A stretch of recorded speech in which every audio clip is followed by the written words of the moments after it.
এই সকাল হয়ে গিয়েছে, আর কতক্ষণ ঘুমাবে? আর ঘুমানো চলবে না, এখন ওঠো তাড়াতাড়ি। মাত্র তো ঘুমিয়ে পড়লাম, এখনই যদি ডিস্টার্ব করো তাহলে কেমনে, কিভাবে হবে বলো? আর একটু ঘুমাই, তুমি শুয়ে থাকো, আমি তোমাকে জড়িয়ে ধরে শুয়ে থাকি। কইছে অনেক রোম্যান্স করছি রাত্রে, এখন আর রোম্যান্স করা চলবে না। এখন আমি গোসল করব, আর আমাকে ডিস্টার্ব করবে না। আমি কোথায় তোমাকে ডিস্টার্ব করতেছি? তুমি তোমাকে ডিস্টার্ব করতেছো তাই না? আমি তো তোমাকে বলেছি শুয়ে থাকো, তোমাকে এখন বাইরে যেতে বলেছে কে? আমি নতুন বউ, আমার এখন উঠে বাইরে যেতে হবে, সবার সাথে কথা বলতে হবে। তোমার মতো অলস আমি না, আমাকে ছেড়ে দাও, আমাকে বাইরে যেতে হবে। এই যে বেশি কথা বলো, উল্টাপাল্টা কথা বলতে বলেছি তোমাকে। এখন আসো, আর একটু আদর করে দেই, তারপর দুজনে একসাথে গোসল করব। সেটাও তোমার মনের ভেতর রেখে দাও। এখন আমি তোমার সাথে কোনো কিছু করতেছি না, কারণ আমার প্রচুর গোসল করতেছে। আর এখন এসব কিছু হবে না, কেউ এসে পড়বে। সবাই জানে আমরা নতুন দম্পতি, গতকাল আমাদের বিয়ে হয়েছে, আর সকালে কেউ এসে ডিস্টার্ব করবে না, এটুকু কমন সেন্স আমার মাথায় আছে। তাই আমরা যা ইচ্ছা তাই করতে পারি। আমাদের কাছে রাত দিন বলতে কিছু নেই, শুধু রোম্যান্স হবে। আমাকে খাইতে হবে, আমার ক্ষুধা লাগছে। এত রোম্যান্স করলে পেটে ভাত যাবে না, কাজ করতে হবে তাই না? আর তুমি এভাবে শুয়ে না থেকে তাড়াতাড়ি উঠে পড়ো, না হলে কিন্তু তোমার মুখে পানি ঢেলে দিব। এত কথা বলতে পারো তুমি? আমার কানটা ঝালাপোড়া করে দিলে, আমার ঘুমটা নষ্ট হয়ে যাচ্ছে। তুমি শুয়ে থাকলে ডিস্টার্ব করি? কত শান্তিতে ঘুমিয়ে আছি তোমাকে জড়িয়ে ধরে, আর তুমি যত কথা বলতেছো এটা ঠিক না কিন্তু। কোনটা ঠিক কোনটা ব্যাঠিক সেটা আমি খুব ভালো করেই জানি, তাই এটা নিয়ে আমাকে জ্ঞান দিতে হবে না। এখন তুমি চুপচাপ উঠে পড়ো, আমাকে এখন বাইরে যেতে হবে, আমি গোসল করতে গেলাম। কথাটা বলে প্রিয়ন্তী যখন বিছানা ছেড়ে উঠে চলে যাবে বাথরুমে, তখনই প্রিয়ন্তীর হাতটা ধরে ওর বুকের মাঝে নিয়ে আসলো। প্রিয়ন্তী অনেক ভয় পেয়ে গিয়েছিল, পরে নিজেকে সামলে নিল। আর প্রিয় হঠাৎ করে প্রিয়ন্তীর ঠোঁটে তার ঠোঁট দুটো বসিয়ে দিল। প্রিয়ন্তীর বুঝতে পারতেছে না এখন সে কি করবে। তারা তো স্বামী স্ত্রী, তাদের মধ্যে সবকিছু জানার ইচ্ছে করতেছে এখন গোসল করতে, কিন্তু স্বামীর হক তো তাকে আদায় করতে হবে। তাই প্রিয়কে আর কোনো কথা বলল না, চুপচাপ হাত মুঠো করে দাঁড়িয়ে থাকলো আর স্বামীকে ভালোবাসা দিতে লাগলো। দুজন আবারও ভালোবাসার সাগরে ডুব দিল। সবকিছু শেষ পরে প্রিয়ন্তীর বুকের উপর শুয়ে পড়লো আর বৃহত্তর বন্ধির কপালে একটা চুমু এঁকে দিল। দুজনে মুচকি হাসি দিয়ে আন্দোলনের দিকে কিছুক্ষণ তাকিয়ে রইল। তারপর প্রিয়ন্তী উঠে দাঁড়িয়ে পড়লো। প্রিয় আর বিছানায় শুয়ে থাকলো না, উঠে দাঁড়িয়ে পড়লো। দুজনে একসাথে বাথরুমে চলে গেল। গোসল শেষ করে তারা দুজনে একসাথে বেরিয়ে আসলো। এখন তাড়াতাড়ি রেডি হয়ে বাইরে এসো, অতিথি আসবে, সবার সাথে একটু কথা বলবে, ভালো লাগবে। আর এভাবে রুমের ভেতর থাকলে তো চলবে না, আমি বাইরে গেলাম। এত বাহিরে গিয়ে কি করবে তুমি বুঝতে পারতেছি না। তোমাকে বাইরে যেতে বলেছি? তুমি সবসময় আমার চোখের সামনে থাকবে। আমি তোমাকে ভালোবাসি, তোমাকে চোখের আড়াল করতে চাই না আমি। কিন্তু আমাকে তো বাইরে যেতে হবে। আমি তো বাইরে দাঁড়িয়ে আছি, তাই না? আমি তো চলে যাচ্ছি না, তাই তো? তুমি চাইলেও আর আমার জীবন থেকে কখনো চলে যেতে পারবে না, কারণ আমি তোমাকে একদম আমার করে নিয়েছি। তুমি যতই চেষ্টা করো না কেন যাইতে পারবে না। তুমি আমার মায়ায় আসক্ত হয়ে গিয়েছো। হ্যাঁ, এখন আমি আপুর কাছে যাচ্ছি, খাবো। কি মনে করবে? যে কয়জন অতিথি এসেছে তাদের সাথে তো আমাকে কি একটু কথাবার্তা বলতে হবে? নতুন বউ হিসেবে আমার দায়িত্ব কর্তব্যগুলো আছে, সেগুলো আমাকে পালন করতে হবে না? আপু সবকিছু মেনটেন করে নেবে, আপুর কাছে তোমাকে যেতে হবে না। আপু খুব ভালো করে জানে। তাই তুমি এখন চুপচাপ এখানে বসে থাকো তো। আর এত বাইরে গিয়ে কি করবে? কি? আমি বুঝতে পারতেছি না তুমি আমার সাথে এরকম করে কথা কেন বলতেছো। আমি বাসার ভেতরে আছি, বাইরে চলে যাচ্ছি না। আর তোমার কোনো জরুরি কাজ থাকলে বলো, আমি সেটা তোমাকে করে দিচ্ছি। কি হলো ভাইয়া? আর কি হলো আমার ছোট বোন? তোমাদের ঝগড়া করতেছো কিসের জন্য বুঝলাম না তো। হঠাৎ করে প্রিয়সী তাদের রুমে প্রবেশ করায় দুজনে হকচকিয়ে উঠল। বুঝতেই পারেনি প্রিয়সী সেখানে চলে আসবে, আর আগের কথাগুলো শুনে নিয়েছে কিনা সেটা দেখার জন্য অনেক ঘাবড়ে গেল। প্রিয় সেখানে আর এক মুহূর্ত দাঁড়ালো না, রুম থেকে তাড়াতাড়ি বেরিয়ে গেল। কিন্তু প্রিয়ন্তী এখন থেকে বেরিয়ে যেতে পারবে না। সে চুপচাপ মাথা নিচু করে দাঁড়িয়ে রইল। প্রিয়ন্তী কি বলবে না বলবে তার মুখের ভাষা হারিয়ে ফেলেছে। আর প্রিয়সী মুচকি হাসি দিয়ে প্রিয়ন্তীর হাত ধরে বিছানায় নিয়ে গিয়ে বসে তার হাত দিয়ে মুখটা একটু উঁচু করে তার দিকে তাকানোর জন্য বলল। কিন্তু প্রিয়ন্তী লজ্জায় চোখ খুলে প্রিয়সীর দিকে তাকাতে পারতেছে না। সেটা দেখে প্রিয়সী নিজে থেকে বলা শুরু করে দিল। এত লজ্জা পেতে হবে না, সবকিছু ঠিকঠাক আছে। আমি তোমাদের আগের কোনো কথা শুনিনি, আমি হুট করে চলে এসেছি। অনেক বেলা হয়ে গিয়েছে তো, সকাল 10টা বাজে, তাই ভাবলাম তুমি ঘুমিয়ে আছো নাকি, কি করতেছো একটু খোঁজ খবর নিই, না হলে পরে বলবে যে আমি স্বার্থপরের মতো তোমার খোঁজ খবর নেই নাই। আমি তো সকাল 8টার সময় উঠিয়ে দিয়েছি, কিন্তু আপনার ভাইয়া আমাকে বাইরে যেতে দিচ্ছে না। বলতেছে আমাকে নাকি পুতুলের মতো ঘরের ভেতরে বসিয়ে রাখবে। বাসার বাইরে তো আমি যাচ্ছি না, আমি শুধু বাইরে যেতে চাচ্ছি, তাও দিচ্ছে না। কি বলতেছো এসব কথা? বাদরটা গেল কোথায়? আমি তাকে মজা দেখাচ্ছি। আমার বোনটারে সারাদিন কি রুমের ভেতরে রাখবে নাকি? এটা কি জেলখানা? আমি দেখাচ্ছি মজা। আমি দুঃখিত আপু, কারণ আমি আপনাকে কোনো সাহায্য করতে পারলাম না আজকে। আর আপনার এই অবস্থা, আর আমি এখানে। কিসব উল্টোপাল্টা কথা বলতেছো? আর তোমাদের বিয়ে হয়েছে আজকে, আর আজকে সবকিছু নিজেদের মাঝে শেয়ার করবে, গল্পে করবে। আর এদিকে তো কাজের লোক আছে, আজকে তো তার ছুটি শেষ হয়ে গেছে, আর এখন থেকে তোমাকে কাজ করতে হবে না। আচ্ছা চলুন তাহলে বাইরে গিয়ে বসি, রুমের ভেতরে ভালো লাগতেছে না। কালকে থেকে রুম থেকে একবারও বের হওয়ার সুযোগ পাইনি। চলো তাহলে বাইরে গিয়ে বসে থাকি। মাহিন একটু বাজারে গিয়েছে, কিছু কেনাকাটা করতে হবে। বিয়েটা তো হুট করে হয়ে গিয়েছে, আর কাউকে জানাতে পারিনি। বিয়ের আয়োজন তো করতে পারলাম না, অন্তত একটা পার্টি দেওয়া উচিত আমাদের। এই ব্যাপারে আমি কিচ্ছু মতামত দিতে পারতেছি না আপু। আপনার ভাইয়া যেটা করবে সেটাই, আমি তো তার উপর কোনো কথা বলার সাহস পাই না। বুঝতে পারলাম, কিন্তু এ বিষয়ে কথা বলতে না পারো, কিন্তু নিজের যেটা তোমার অধিকার একজন স্ত্রী হিসেবে একটা স্বামীর কাছে, যে অধিকারটা শেষ রাতে আদায় করে নেবে। যদি সেটা আমার ভাই পালন করতে না পারে, তো আমার কাছে বিচার দিবে, আমি দেখে নিব। আমি আশা করি আমি না যেতেই আমার কাছে সব চলে আসবে। আমার মন বলতেছে আমার স্বামী আমাকে এতটা ভালোবাসে যে আমাকে মুখ ফুটে কিছু বলতে হবে না। হয়েছে, আর তারিফ করতে হবে না। তা এত তারিফ করতে চাও, কিন্তু আমি তার বোন, আমার কোনো তারিফ করতেছেন না, এটা কিন্তু মোটেও ঠিক হচ্ছে না। আমিও কিন্তু তোমাকে কম ভালোবাসি না। দুইটা মানুষকে এরকম করে তো ভালোবাসা যায় না, কারণ দুজনের সাথে সম্পর্ক দুইটা, আর আপনার সাথে যেটা সম্পর্ক সেটা সর্বোচ্চ সম্পর্ক। আপনি আমার জন্য যা করেছেন, আমি যদি সারা জীবন আপনার কৃতজ্ঞতা প্রকাশ করি, তারপরেও পাগলি মেয়ে, কি বলো? এসব কথা বাদ দাও, এসব কথা বাদ দাও। এখন চলো বাইরে গিয়ে বসি, আর দেখি কয়েকজন মেহমান আসবে। একটু পর আমার শ্বশুর শাশুড়ির সাথে তোমার পরিচয় করিয়ে দিব। চলো। প্রিয়সী প্রিয়ন্তীকে সাথে করে নিয়ে বাইরে চলে আসলো। বাইরে এসে দেখে যে প্রিয়সী শ্বশুর শাশুড়ির সাথে কথা বলতেছে বসে। আর এটা নিত্য নতুন কাজ না। যখনই তারা বাসায় আসে, প্রিয় তাদের সাথে খুব ভালো ব্যবহার করে, তাদের খুব খাতির যত্ন করে, কারণ তারা যে তার একমাত্র বোনের শ্বশুর শাশুড়ি। আর আমার প্রিয় সিরাজের তো বাবা মায়ের, তার প্রিয় তাদেরকে বাবা মার মতো সম্মান করে।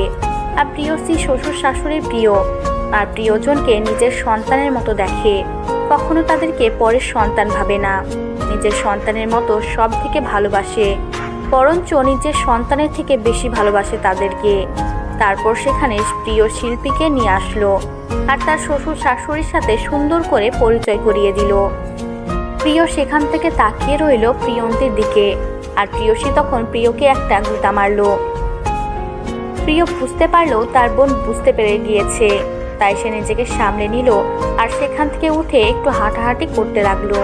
আর এদিকে বাকি চারজন বেশ জমিয়ে আড্ডা দিতে লাগলো, অনেক মনের কথা খুলে বলল সবাই। সেই লেভেলের একটা আড্ডা জমিয়ে দিল সেখানে। আর এদিকে মাহিন্দ্রা বাজার খরচ করতে করতে তার জীবন শেষ। একমাত্র শালের বিয়ে, আমার একমাত্র বউ নাই হিসেবে মাহিনের সব দায়িত্ব পড়েছে, তাই তাকে সব কিছু সামলাতে হবে। যদি আরো বড় আয়োজন করতে হয় নাই, তাহলে ও শেষ হয়ে যেত।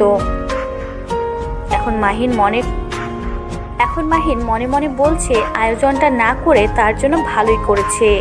বাজার খরচ করা শেষ করে গাড়িতে করে সবকিছু নিয়ে বাড়ি চলে আসলো। আর এসে কয়েকজন কাজের লোককে বলল সবকিছু ভিতরে নিয়ে আসার জন্য। মাহিন অনেক ক্লান্ত ছিল, তাই সে ভিতরে এসে গোসল করার জন্য নিজের রুমে চলে গেল। প্রিয়াঙ্কা একটু ভিতরে আসো তো, কথা আছে তোমার সাথে, জরুরি, তাড়াতাড়ি চলে আসো। আমি এখন তো যেতে পারবো না, কারণ কিছু কাজ আছে আমার। এখন বলো, সমস্যা নেই। এখানে বলো, সমস্যা নেই। কি এমন ইম্পর্টেন্ট কথা? এখানে তো কেউ নেই, এখানে বলতে পারো। এখন তোমাকে আমি যেটা বলতেছি সেটা হলো, এত কথা বলো কিসের জন্য? এখন আমাকে রুমের ভিতরে আসতে বলতেছি না? এখানে বসে হাসছো কিসের জন্য? একা একা রুমে আসো। তোমার মতলব কি বুঝতে পারতেছি না। এত দুষ্টু কেন তুমি? ভালো লাগতেছে না এখন আমার। বুঝতে পারো না কেন? অনেক ক্লান্ত আমি। এখন এখানে থাকতে দাও, সবার সাথে গল্প করে ভালো লাগবে। তাহলে চলো বাইরে নিয়ে গিয়ে তোমাকে ঘুরিয়ে নিয়ে আসি। রুমে আসো আর রেডি হও, তারপর আমরা বাইরে যাচ্ছি। সমস্যা নেই, তখন আরো ভালো লাগবে। তুমি কি পাগল হয়ে গিয়েছো? বুঝতে পারতেছি না। কিছুক্ষণ পর কয়েকটা মেহমান আসবে। আব্বু আমাকে এখন বললো আমাকে এখন কোথাও যাওয়া যাবে না, আমাকে এখানে থাকতে বলেছে আব্বু। আচ্ছা তাহলে তুমি রুমে আসো, আমি তোমার সাথে গল্প করব। আসো। তুমি কেন বসে আছো কিসের জন্য? দেখো, আমি যেতে পারবো না। তুমি যদি আপুর কাছে পারমিশন নিয়ে আসতে পারো তাহলে আমি যাব, আর যদি বলে হ্যাঁ আমি রুমে আসতে পারবো তাহলে যেতে পারবো, কারণ আপু আমাকে একটা শর্ত দিয়ে গিয়েছে। এখন কিন্তু মাথা গরম হয়ে যাবে। আপুর সাথে তোমার আবার কিসের লেনদেন শুরু হলো বুঝলাম না। আপু তোমাকে যেটা করতে বলবে সেটা করবে তুমি। আমার কথার কি কোনো মূল্য নেই? আমি শুধু বলেছি আপুকে জিজ্ঞেস করে আসেন, তাহলেই তো হয়, তাই না? আর আপু তো বাবা লোকনাথ না যে তোমাকে খেয়ে ফেলবে। তুমি শুধু জিজ্ঞেস করে আসো। দূর, তোমাকে কোথাও যেতে হবে না, থাকো তো এখানে পড়ে। আমার সাথে তোমাকে আসতে হবে না, আমি গেলাম একা। তুমি আর কখনো আসবে না। তুমি তোমার আপুর সাথে গিয়ে থাকো, আমার সাথে আসতে হবে না। রাগ করতেছো কেন? বুঝতে পারতেছি না। আর তুমি এইভাবে কথা বলতেছো কেন? তোমার দিন দিন সবকিছু পরিবর্তন হয়ে যাচ্ছে। আমি আগের মতোই ঠিক আছি, কিন্তু তুমি পরিবর্তন হয়ে যাচ্ছ। তোমাকে ডাকতেছে রুমের ভেতরে, কথা আছে, তুমি এখানে বসে থাকবে। তোমার যে কি কথা আছে সেটা তো আমি ভালো করেই জানি, আমি তো বুঝতে পারতেছি, কিন্তু এখন তো আমি প্রস্তুত না। আর বাসায় মেহমান আসবে একটু পর। এখন আমাদের এই অবস্থায় এরকম কাজ করা কি ঠিক হবে? তুমি কি মনে করো? আমি বলতেছি আমার কিছু জরুরি কথা আছে যেগুলো আমি তোমার সাথে শেয়ার করতে চাই। আর তুমি সবসময় ভাবো যে আমি তোমার সাথে রোমান্স করব। আরে আমার কি আক্কেল জ্ঞান কিছু নাই? তাহলে এখানে বলো, রুমের ভিতর কেন যেতে হবে? এখানে তো কেউ নেই, এখানে তো আমরা দুজন। আপু তো মনে হয় এখন আসবে না। আপুর একটু শরীর খারাপ করতেছে, একটু ঘুমানোর জন্য গেল। আর আমি সব সময়ের মতো থাকতে বড় হয়ে যাচ্ছি, তাই একটু বাইরে বসে আছি। তুমি সবসময় একটু বেশি কথা বলো। তোমাকে এখন যেটা বলতেছি সেটা শুনবে, নাকি আমি এখান থেকে চলে যাব, কোনটা? তুমি এখন কি আমার সাথে রুমের ভিতরে যাবে নাকি না? আচ্ছা চলো, আমি রুমের ভেতরে যাচ্ছি। দেখি তোমার কি এমন ইম্পর্টেন্ট কথা যেটা রুম ছাড়া বলা যাবে না। আমি বুঝতেছি না, তুমি আমার সাথে তর্ক করতেছো কিছু শোনার। আমি বা তোমার সাথে এত তর্ক করতেছি, কিন্তু একটা সিম্পল কথার জন্য তুমি খেপছো কিসের জন্য? সত্যি কথা বলতে আমার মাথা ব্যথা করতেছে। কালকে রাত থেকে আজকে দুপুর পর্যন্ত রুমে ছিলাম, বাইরে একবারও বের হইনি। আমার মাথাটা কেমন জানি ঝিম ধরেছে। আর তোমার যত অত্যাচার। আমি আবার কি করলাম? আমাদের তো ভবিষ্যৎ কিছু প্রজন্ম নিয়ে আসতে হবে, তাই না? তার জন্য তো একটু রোমান্স করতেই হবে। আর তুমি যদি সেটাকে অতিরিক্ত মনে করো, সেটা হবে। তুমি ভালো করেই জানো আমরা হসপিটাল থেকে এসেছি কিছুদিন হলো, আর আমি অল টাইম হসপিটালে থাকতাম। একটা গন্ধ আমার ভেতর রয়ে গিয়েছে, কেমন জানি একটা ভেতর গন্ধ অনুভব করি আমি। এই কথা তুমি আমাকে এখন বলতেছো, আগে বলতে পারোনি? তাহলে একটা মেডিসিন দিতাম। তাহলে একটা মেডিসিন দিতাম, একবার খাইলে আর এইরকম গন্ধ ভিতরে অনুভব হতো না। আমরা তো মাঝে মধ্যে খাই, কারণ আমাদের তো সবসময় থাকতে হয়, তার জন্য আমাদের খেতে হয়। আচ্ছা চলো তাহলে ভেতরে যাই, দেখি তুমি কি এমন ইম্পর্টেন্ট কথা বলো আমাকে। কিন্তু প্লিজ এখন আমাকে অত্যাচার করিও না। রোম্যান্স করো ঠিক আছে, একটা সময় আছে, বাট এখন না। আমি তার জন্য প্রস্তুত না। তুমি কি পাগল হয়েছো নাকি? আমারও তো একটা মন মানসিকতা আছে, তাই না? আর আমারও তো একটা এনার্জির ব্যাপার আছে। সব সময় কি রোজ করা যায় নাকি? আর আমি তোমাকে সারপ্রাইজ দেওয়ার জন্য রুমের ভেতরে ডাকতেছি, আর তুমি যেভাবে রিয়াক্ট করতেছো। প্রিয়ন্তী প্রিয়ের সাথে আর একটা কথা বলল না, কারণ সে জানে ভুলটা প্রিয়ন্তী নিজেই করেছে। তাই প্রিয়ের সাথে তর্ক করা বোকামি ছাড়া আর অন্য কিছু না। প্রিয়ন্তীর খারাপ লাগতেছে, কেন সে নিজেই বুঝতে পারতেছে না। তার মাথাটা কেমন জানি ঝিম ধরেছে। সে চাইলেও ফ্রেশ হতে পারছে না। তার ভিতরে কেমন জানি একটা খুব কাজ করতেছে, অন্যরকম একটা, যেটা সে নিজেই বুঝতে পারতেছে না। প্রিয়ন্তী যখন উঠে দাঁড়িয়ে পড়লো, প্রিয় তখন মুচকি হাসি দিয়ে প্রিয়ন্তীকে কোলে তুলে নিল। আর প্রিয়ন্তী এটার জন্য মোটেও প্রস্তুত ছিল না। প্রিয়ন্তী বারবার প্রিয়কে বলতে লাগলো যে তাকে যেন নামিয়ে দেয়, কিন্তু প্রিয় তার কথা না শুনে প্রিয়ন্তীকে কোলে করে নিয়ে রুমের ভেতর নিয়ে আসলো। তারপর রুমের ভিতরে নিয়ে গিয়ে রুমের ভেতর থেকে দরজা লাগিয়ে দিল। আর এদিকে প্রিয়ন্তী তো ভয়ে কাচুমাচু হয়ে বিছানার মাঝখানে বসে আছে। প্রিয় হাতে একটা কালো কাপড় নিয়ে সেটা দিয়ে প্রিয়ন্তীর চোখ দুটো বেঁধে দিল। প্রিয়ন্তী ভয়ে কিছু বলতে পারতেছে না, তার গলা শুকিয়ে গিয়েছে। শুধু বারবার বলতে চেয়েছে এসব কেন করতেছে, আমার সাথে খারাপ কিছু করিও না, এখন আমি প্রস্তুত না, আবল তাবল কথা বলতেছে। প্রিয় মুচকে হাসি দিয়ে প্রিয়ন্তীর চোখ কালো পট্টি দিয়ে বেঁধে দিল। তারপর প্রিয় বিছানা থেকে নেমে গিয়ে প্রিয়ন্তীর জন্য যে গিফটটা নিয়ে এসেছিল সেটা তার সামনে রেখে দিল। প্রিয় এসে প্রিয়ন্তীকে পিছন থেকে জড়িয়ে ধরল। তারপর নিজের ঠোঁট দুটো প্রিয়ন্তীর কোলে বসিয়ে দিল। প্রিয়ন্তীর মনের ভেতর শিহরণ বয়ে গেল, কিন্তু সে কোনো কথা বলল না। আর প্রিয় ধীরে ধীরে প্রিয়ন্তীর চোখের কালো পট্টিটা খুলে দিতে লাগলো। কিছুক্ষণ পর প্রিয় যখন কালো পট্টিটা খুলে দিল, প্রিয়ন্তী তখন চোখ খুলে সামনে একটা বক্স দেখতে পেল। এটা কি ব্যাপার? এটা কি ব্যাপার? এটা এখানে এনে রেখেছো কিসের জন্য? এর ভেতরে কি আছে? সেটা আমি কিভাবে বলবো, নিজেই খুলে দেখো। এটা তোমার জন্য সারপ্রাইজ, তোমার জিনিস, তুমি নিজে খুলে দেখবে। দেখো কি।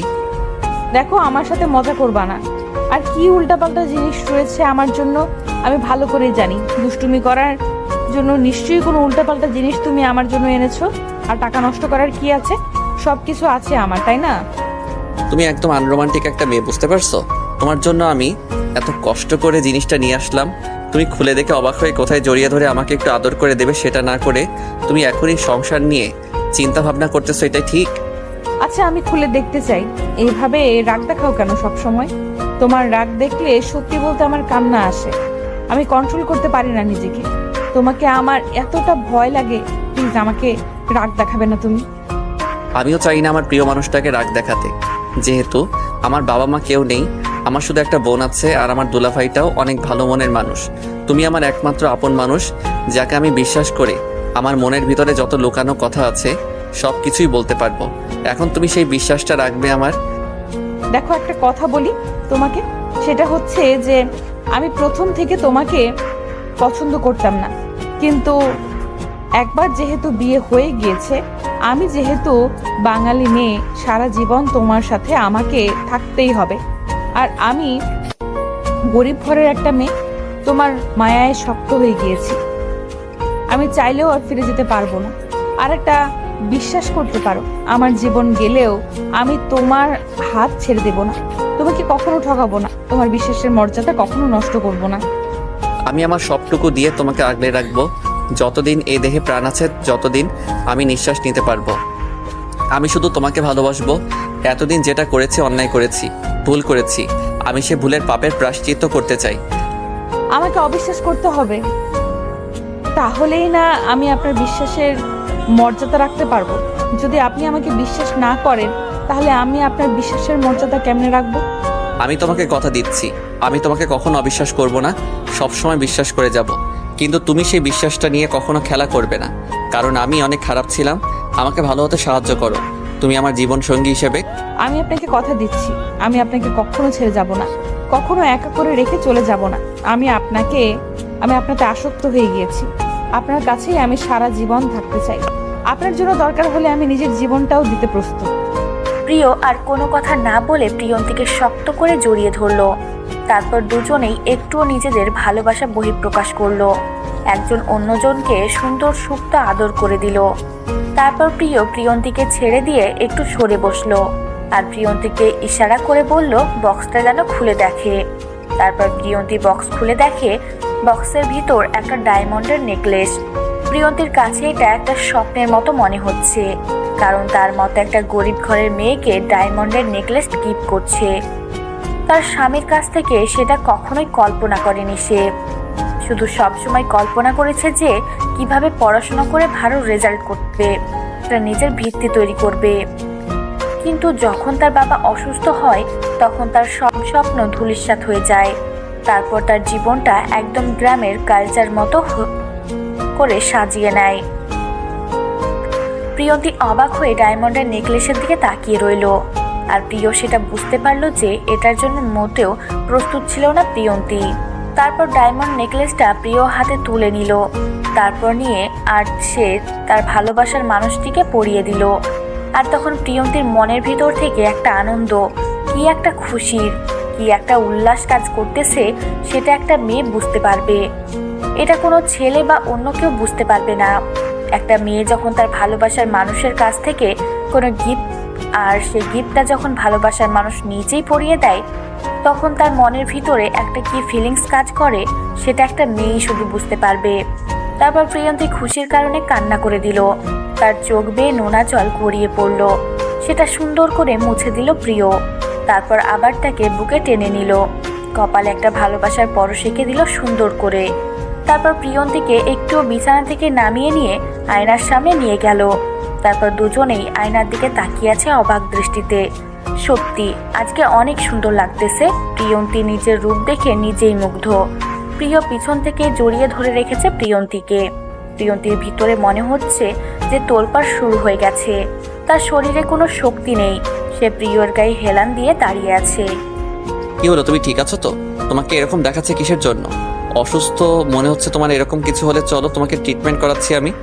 এরকম করে সারা জীবন আমাকে ভালোবাসবে তো, নাকি মাঝ রাস্তায় আমাকে ছেড়ে চলে যাবে? এরকম একটা সুন্দর মুহূর্ত তুমি আমাকে উপহার দিচ্ছ, আর এরকম করে অনেক সুন্দর মুহূর্ত তুমি আমার জীবনে নিয়ে এসেছো, কিন্তু আমাকে প্লিজ মাঝ রাস্তায় ছেড়ে দিও না। আমি তোমাকে শুধু একটা কথাই বলবো, যতদিন এই দেহে প্রাণ আছে আমি শুধু তোমার। আমি এতদিন তো অনেক মেয়ে দেখেছি যারা আমার কাছে এসেছিল শুধু টাকার জন্য। একটা মাত্র মেয়ে আমি পেয়েছি, তুমি আমার কাছে টাকার জন্য এসেছিলে, কিন্তু সেটা নিজের স্বার্থের জন্য না, নিজের বাবাকে বাঁচানোর জন্য। তুমি যেহেতু নিজের ইজ্জত বিক্রি করে বাবাকে বলতে পারো, তাহলে তোমার জীবনের অংশকে তুমি কি করবে? যদি কখনো তোমার পর কোনো আওয়াজ আসে, সেই আওয়াজের মোকাবেলা সবার সামনে আমি করব, কারণ আমি তোমার জীবনে একটা অংশ হয়ে গেছি, আর আমি তোমাতেই পরিপূর্ণ। তোমাকে ছাড়া হয়তো আমিও পরিপূর্ণ থাকতাম না। আল্লাহ তাআলা হয়তো আমাদের দুজনকে এইভাবে পরিপূর্ণতা দিয়েছে। তাহলে এখন চলো একটু রোমান্স করে নিজেই। অনেক তো হলো, এখন তো খুশি। এই খুশিতে চলো আমাকে একটু আদর করে দাও। একদম দুষ্টুমি করবে না এখন। এরকম কোনো কিছু হবে না। এখনো বাইরে যাচ্ছি, খাওয়া দাওয়া করবো, আমার ক্ষুধা লেগেছে। আমি এখন এসব করতে যাচ্ছি না। তুমি এরকম কেন? এত আনরোমান্টিক একটা বউ আমার কপাল পোড়া। আমার জীবনে আনরোমান্টিক একটা বউ জুটেছে। আমি একটা রোমান্টিক ছেলে, কিন্তু আমার বউটা আনরোমান্টিক। আনরোমান্টিক নাকি রোমান্টিক সেটাও কিছুক্ষণ পর সময় বুঝতে পারবা। এখন কিছু বলছি না, মাথা ঘুরতেছে, ক্ষুধা লেগেছে। এখন এসব ভালো লাগবে না, প্লিজ তুমি আমাকে জোর করিও না। একটু বেশি সময় নেব না। অল্প একটু পর তোমাকে ছেড়ে দেব, প্লিজ। একটু শুধু। এখন তো আমাকে ছেড়ে দিবা, এখন তো আমাকে বাইরে যেতে দিবা। অনেক তো আদর করলাম, এখন তো বুঝতে পারলা যে আমি আনরোমান্টিক না।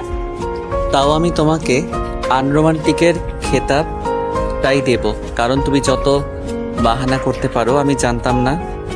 বিশ্বাস করো, তুমি জানো না। অনেক হয়েছে, এখন চলেন বাইরে গিয়ে কিছু খাওয়া দাওয়া করতে হবে। আমার ক্ষুধা লাগছে, এমনিতেই মাথা ঝিমঝিম ছিল। এখন অবশ্য সব ঠিকঠাক হয়ে গিয়েছে, অনেক ভালো লাগতেছে। এখন একটু খাওয়া দাওয়া করলে আরো ভালো লাগবে। আমাকে মনে হচ্ছে একটু হসপিটালে যেতে হবে, একটু আর্জেন্ট কাজ আছে। এখনো যদি না যাই তাহলে সমস্যা হবে। এটা কোনো কথা হলো? আমাদের বিয়ে হওয়ার 2 দিন হলো না, এর মধ্যেই তুমি হসপিটালে যাবে? আমার কি ভালো লাগবে? আমার তো মনটা ভালো লাগবে না। নাকি তোমার আর্জেন্ট কাজ আছে? আমি সঠিক বলতে পারতেছি না, তবে আমাকে এখন যাইতে হবে, না হলে অনেক বড় গন্ডগোল তৈরি হবে।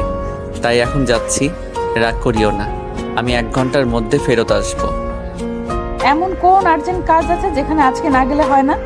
আর কথা হচ্ছে, দুলাভাই তো আছে, দুলাভাইকে ফোন দিলেই তো দুলাভাই সবকিছু ম্যানেজ করে নিতে পারবে। দুলাভাই আমাকে ফোন করে ডাকলো। দুলাভাই নাকি সবকিছু হ্যান্ডেল করতে পারতেছে না, সবকিছু হাতের বাইরে। এখন আমাকে সেখানে যাইতে হবে। তাহলে তো আর কিছু বলার নেই, এখন তাড়াতাড়ি যাও। এখন দোকানে বসে না থেকে তাড়াতাড়ি আসার চেষ্টা করবে। আমি তোমার অপেক্ষায় রইলাম। কথাটা বলে প্রিয় সেখানে আর এক মুহূর্ত অপেক্ষা করলো না। তাড়াতাড়ি বিছানা ছেড়ে উঠে বাথরুমে চলে গেল। আর বাথরুম থেকে ফ্রেশ হয়ে এসে দেখলো যে প্রিয়ন্তী বিছানায় এখনো শুয়ে আছে। তাই প্রিয়ন্তীকে আর ডিস্টার্ব না করে প্রিয়ন্তীর কাছে চলে আসলো। এসে তার কপালে একটা ভালোবাসার চুম্বন এঁকে দিল। তারপর বাসা থেকে বেরিয়ে পড়লো আর তার দুলাভাইকে ফোন করে বলল আর একটু যেন সামলিয়ে রাখে মিটিংটা। সে বাসা থেকে বেরিয়ে পড়েছে। তার দুলাভাই বলল সবাই অনেক ঝামেলা করতেছে, তাদের নাকি অনেক কথা আছে, সেই কথাগুলো নাকি তাদের মতামতের বিরুদ্ধে চলে যাচ্ছে। এখন এসব নিয়ে একটু ঝামেলা হবে হয়তো। তাই প্রিয় আর বেশি দেরি করলো না রাস্তায়। আজকে ভাগ্য ভালো ছিল, রাস্তায় কোনো জ্যাম ছিল না, তাই হসপিটাল পৌঁছাতে কোনো রকম আজকে দেরি হলো না। তাড়াতাড়ি হসপিটালে গিয়ে দেখেছে ম্যানেজার তার জন্য অপেক্ষা করতেছে। দুলাভাই, আপনি এখানে দাঁড়িয়ে আছেন কার জন্য? ভেতরে মিটিং হচ্ছে আর আপনি এখানে, ব্যাপার কি? কোনো বড় সমস্যা না তো? তুমি কি তোমার অজান্তে কোনো সিগনেচার দিয়েছো বা তোমাকে কেউ কোনো কাগজ দিয়েছে যেখানে তুমি স্বাক্ষর করেছো? আমার তো মনে পড়তেছে না, কিন্তু কি এমন হয়েছে? যদি দিয়ে থাকি তাহলে সমস্যা কোথায়? হসপিটালে এটা নিয়ে আবার কিসের মাতামাতি? সবাই শয়তানি করে আমাদের হসপিটালটা তাদের নামে নিয়ে গিয়েছে। এখন আর এই হসপিটালের মালিক আমরা কেউ না। তুমি দেখে শুনে কোথাও স্বাক্ষর করবা না? কি উল্টাপাল্টা কথা বলতেছেন? আমি কি এমন করলাম যার জন্য হসপিটাল আর আমাদের হাতে নেই? এসব কি উল্টাপাল্টা কথা বলতেছেন? দাঁড়ান, আমি সবার সাথে কথা বলি। দেখো, এখন তোমাকে শুধু একটা কথা বলবো, মাথা ঠান্ডা করে কথা বলবো। সবাই অনেক বড় মাপের একটা প্ল্যানিং করেছে। আমরা হুট করে যদি কোনো কিছু করতে যাই আমাদের বড় একটা বিপদে হবে। দুলাভাই, আমি কিন্তু কোনো কিছু বুঝতে পারতেছি না। আপনি প্লিজ আমাকে একটু বলেন যে এসব মিথ্যা, আর আমি কোথায়, কখন, কোন পেপারে স্বাক্ষর করলাম। এখন আমি কিভাবে বলবো সেটা তুমি নিজে ভালো করে জানো। আর সব থেকে বড় কথা হচ্ছে যে আমি এটা কোনোভাবে মেনে নিতে পারতেছি না। তোমার আপু শুনলে কি বলবে? তাকে কিভাবে মুখ দেখাবো আমি? সব কিছু ঠিকঠাক হয়ে যাবে। হয়তো তাদের কিছু টাকার দরকার, তাদেরকে আমি টাকা দিয়ে দেব, তারা যত টাকা চায়। কিন্তু আমাদের হসপিটালটা লাগবে, কারণ এটা আমাদের বাবার স্মৃতি। আমি কি করব, কি বলবো বুঝতে পারতেছি না। এখন চলো ভিতরে গিয়ে সবাই কি বলে সেটা শুনি। আর শোনো, কারোর সাথে রাগ দেখাবো না, কোনো অন্যায় কথা বলবো না, যা হবে পরে দেখা যাবে। এখন অন্তত নিজেকে চুপ করে রাখো। এরকম কোনো কিছু করলে আমি একটাকেও বাঁচিয়ে রাখবো না, সব কয়টাকে মেরে ফেলবো। তারা আমাকে চেনে না, আমার সম্পর্কে তাদের কোনো ধারণা নেই। যদি এরকম কোনো চিটিং করে আমার সাথে, তাহলে ওদের কাউকে আমি ছাড়বো না। বললাম তো, এসব কথা মুখ দিয়ে না বলে কাজে দেখিয়ে দিতে হবে। কিন্তু এখন কি বলা যায় বা কি করা যায়? কিছু করা যাবে না, আমরা এখন অসহায়। প্রিয় আর সেখানে তার দুলাভাইয়ের সাথে একটা কথাও বলল না। চুপচাপ ভিতরে এসে দেখে সবাই অনেক হাসি তামাশা করতেছে। সবাই নিজেদেরকে এখন মালিক ভাবা শুরু করে দিয়েছে। রিজিকের শিকারে ঠান্ডা মাথায় বসে বলল, আজকে প্রিয়কে দেখে কেউ দাঁড়িয়ে পড়ল না, সবাই বসে তাদের মতো আড্ডা দিচ্ছে। প্রিয় যে এসে বসে আছে সেদিকে কারো কোনো খেয়াল নেই। প্রিয় অনেকক্ষণ ধরে বসেছিল, কিন্তু তাও যখন তাদের মন আকর্ষণ করতে পারতেছিল না, তখন প্রিয় ইচ্ছে করে টেবিলের উপর কয়েকটা বাড়ি মারে, যার কারণে অনেক জোরে শব্দ হলো। সবাই হকচকিয়ে প্রিয়ের দিকে তাকিয়ে রইল। প্রিয় সকলকে বলল যে প্রিয় যেটা শুনেছে সেটা সত্যি নাকি মিথ্যা। সবাই এক বাক্যে বলে উঠল যে সেটা সত্যি। প্রিয় কোনো কথা না বলে সেই পেপারের একটা কপি সেই চাইলো। তার একটা কপি প্রিয়ের হাতে ধরিয়ে দিল। প্রিয় কোনো কথা না বলে চুপচাপ সেখান থেকে সেই কপিটা হাতে করে নিয়ে বেরিয়ে আসলো। সবাই প্রিয়ের এরকম কাণ্ড দেখে অবাক হয়ে গেল, কারণ প্রিয় যেমন আগেই তারা ভেবেছিল তাদের হয়তো একজনকে জীবন দিতে হবে, কিন্তু প্রিয় তো কাউকে কোনো কিছু না বলে শুধু কপিটা হাতে করে নিয়ে বেরিয়ে চলে গেল। আর সে চলে যাওয়া দেখে একজন এক এক রকম মন্তব্য করতে লাগলো। কেউ বলতেছে ভয় পাচ্ছে, কেউ বলতেছে তার কিছুই নেই, কোনো শক্তিই নাই, হুদাই তাকে এতদিন ভয় করেছে। কিন্তু কেউ কেউ মনে মনে ভাবতেছে এভাবে চলে যাওয়ার মানে অনেক কিছুই হতে পারে। কেউ কেউ অনেক মজা মাস্তি করতেছে। আর দুই একজন যারা প্রিয়ের সম্পর্কে অল্প কিছু জানেন, যে প্রিয় ছেলেটা কেমন, তার তিলা কেমন ছিল, তাদের বস তাদেরকে বলে গিয়েছিল, তারা একটু ভয়ে কাঁপাকাঁপি করতেছে। আর বাকিরা তো কিছুই জানে না। তারা হসপিটালের মালিক হতে পেরে অনেক খুশি। তারা এটা জানে না তারা নিজের অজান্তে কত বড় বিপদ ডেকে নিয়েছে। প্রিয় তার দুলাভাইকে সঙ্গে করে নিয়ে বাসায় চলে আসলো। হসপিটালের দিকে কিছুক্ষণ তাকিয়েছিল, তারপর দুজনেই বাসায় চলে আসলো। তাদেরকে এরকমভাবে একসাথে বাসায় আসতে দেখে প্রিয়সী চুপ থাকতে পারলো না। কি হলো তোমরা দুজনে একসাথে আর এই সময় বাসায় যে? আজকে কি কোনো পেশেন্ট বা কোনো কাজ নেই হসপিটালে? প্রতিদিন তো অনেক কাজ করি হসপিটালে, ভাবলাম যে আজকে বাসার সবাইকে নিয়ে একটু ঘুরে আড্ডা দেবো, আর তার জন্যই তাড়াতাড়ি চলে আসলাম। নাকি সেটা সহ্য হয় না তোমার? তুমি এই কথা বলতেছো সেটা আমাকে বিশ্বাস করতে হবে? তুমি তো একটু বলবা যে আমাকে হসপিটালে যেতে হবে, আর তুমি এখন এসেছো আমাকে উল্টোপাল্টা বোঝাইতে, তাই না? আরে এমন ভাবে বলতেছো কিসের জন্য? বিশ্বাস করো আমি কোথাও যাচ্ছি না। আজকে আমরা সবাই একসাথে আড্ডা দেবো, আর তুমি চুপচাপ গিয়ে এখন বসে পড়ো, আর এক কাপ কফি বানিয়ে দিতে পারলে খুব ভালো হয়। প্রিয় কোথায়? তাকে তো দেখতেছি না। এসে দাঁড়ালো, তারপর হঠাৎ করে কোথায় চলে গেল? এখন কি হয়েছে? তার মুখের দিকে তাকালাম, কেমন জানি মলিন লাগতেছে। তেমন কিছু না, একটু শরীর অসুস্থ করেছে তাই রুমের ভেতর চলে গিয়েছে। আমাকে বলেছে এখন যেন তাকে আমাদের কেউ ডিস্টার্ব না করি, সেটাও বলে দিয়েছে। এখন চলো রুমে যাচ্ছি, আর তোমাকে এই অবস্থায় সবসময় বাইরে থাকা যাবে না। আচ্ছা চলো তাহলে, এখানে আর ভালো লাগছে না। আর আজকে যেহেতু তুমি আর হসপিটালে যাবে না, আমাকে কিছুক্ষণ সময় দাও, আমার অনেক ভালো লাগবে। তারপর প্রিয়সী এবং মাহিন দুজনেই তাদের রুমের ভেতর চলে গেল। আর এদিকে প্রিয় যখন রুমের ভেতর প্রবেশ করলো, প্রিয়ন্তী রুমে বসেছিল, রুমের টুকটাক কাজ করতেছিল। হঠাৎ করে প্রিয় রুমে প্রবেশ করবে সে কল্পনাও করতে পারেনি। এত তাড়াতাড়ি চলে আসবে প্রিয়ন্তী কোনো কথা না বলে প্রিয়ের সামনে দাঁড়িয়ে পড়ল এবং প্রিয়ের হাত দুটো নিজের হাতে মুষ্টিবদ্ধ করে নিল।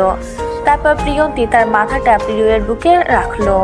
আর তখন প্রিয়ন্তীর কেমন যেন নিস্তেজ হয়ে যাচ্ছিল, তাই এসে নিজেকে ধরে রাখতে না পেরে প্রিয়ের শরীরে নিজের শরীরটা এলিয়ে দিল। আর হঠাৎ করে প্রিয়ন্তীর এরকম কাজ দেখে প্রিয় অনেকটাই ভয় পেয়ে গেছে।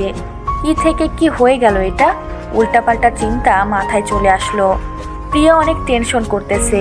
তারপর যখন প্রিয় প্রিয়ন্তীকে কোলে তুলে নিল, তখন প্রিয়ন্তী তার 32টা দাঁত বের করে হাসি দিল। প্রিয় তখনও বুঝতে পারতেছে না যে প্রিয়ন্তী তার সাথে মজা করতেছিল। তখন প্রিয় কলিজায় দম ফিরে আসলো। পাগল নাকি তুমি এরকম করলে? জানো আমি কতটা ভয় পেয়ে গিয়েছি, আর এখন তুমি হাসতেছো? আমি ভালো করে জানি আমাকে ছাড়া তুমি হসপিটালে গিয়ে এক মুহূর্তও থাকতে পারবে না, তাই অযথা বাহানা দেখিয়ে গেলে বা কিসের জন্য এত তাড়াতাড়ি চলে আসলে? কিসের জন্য?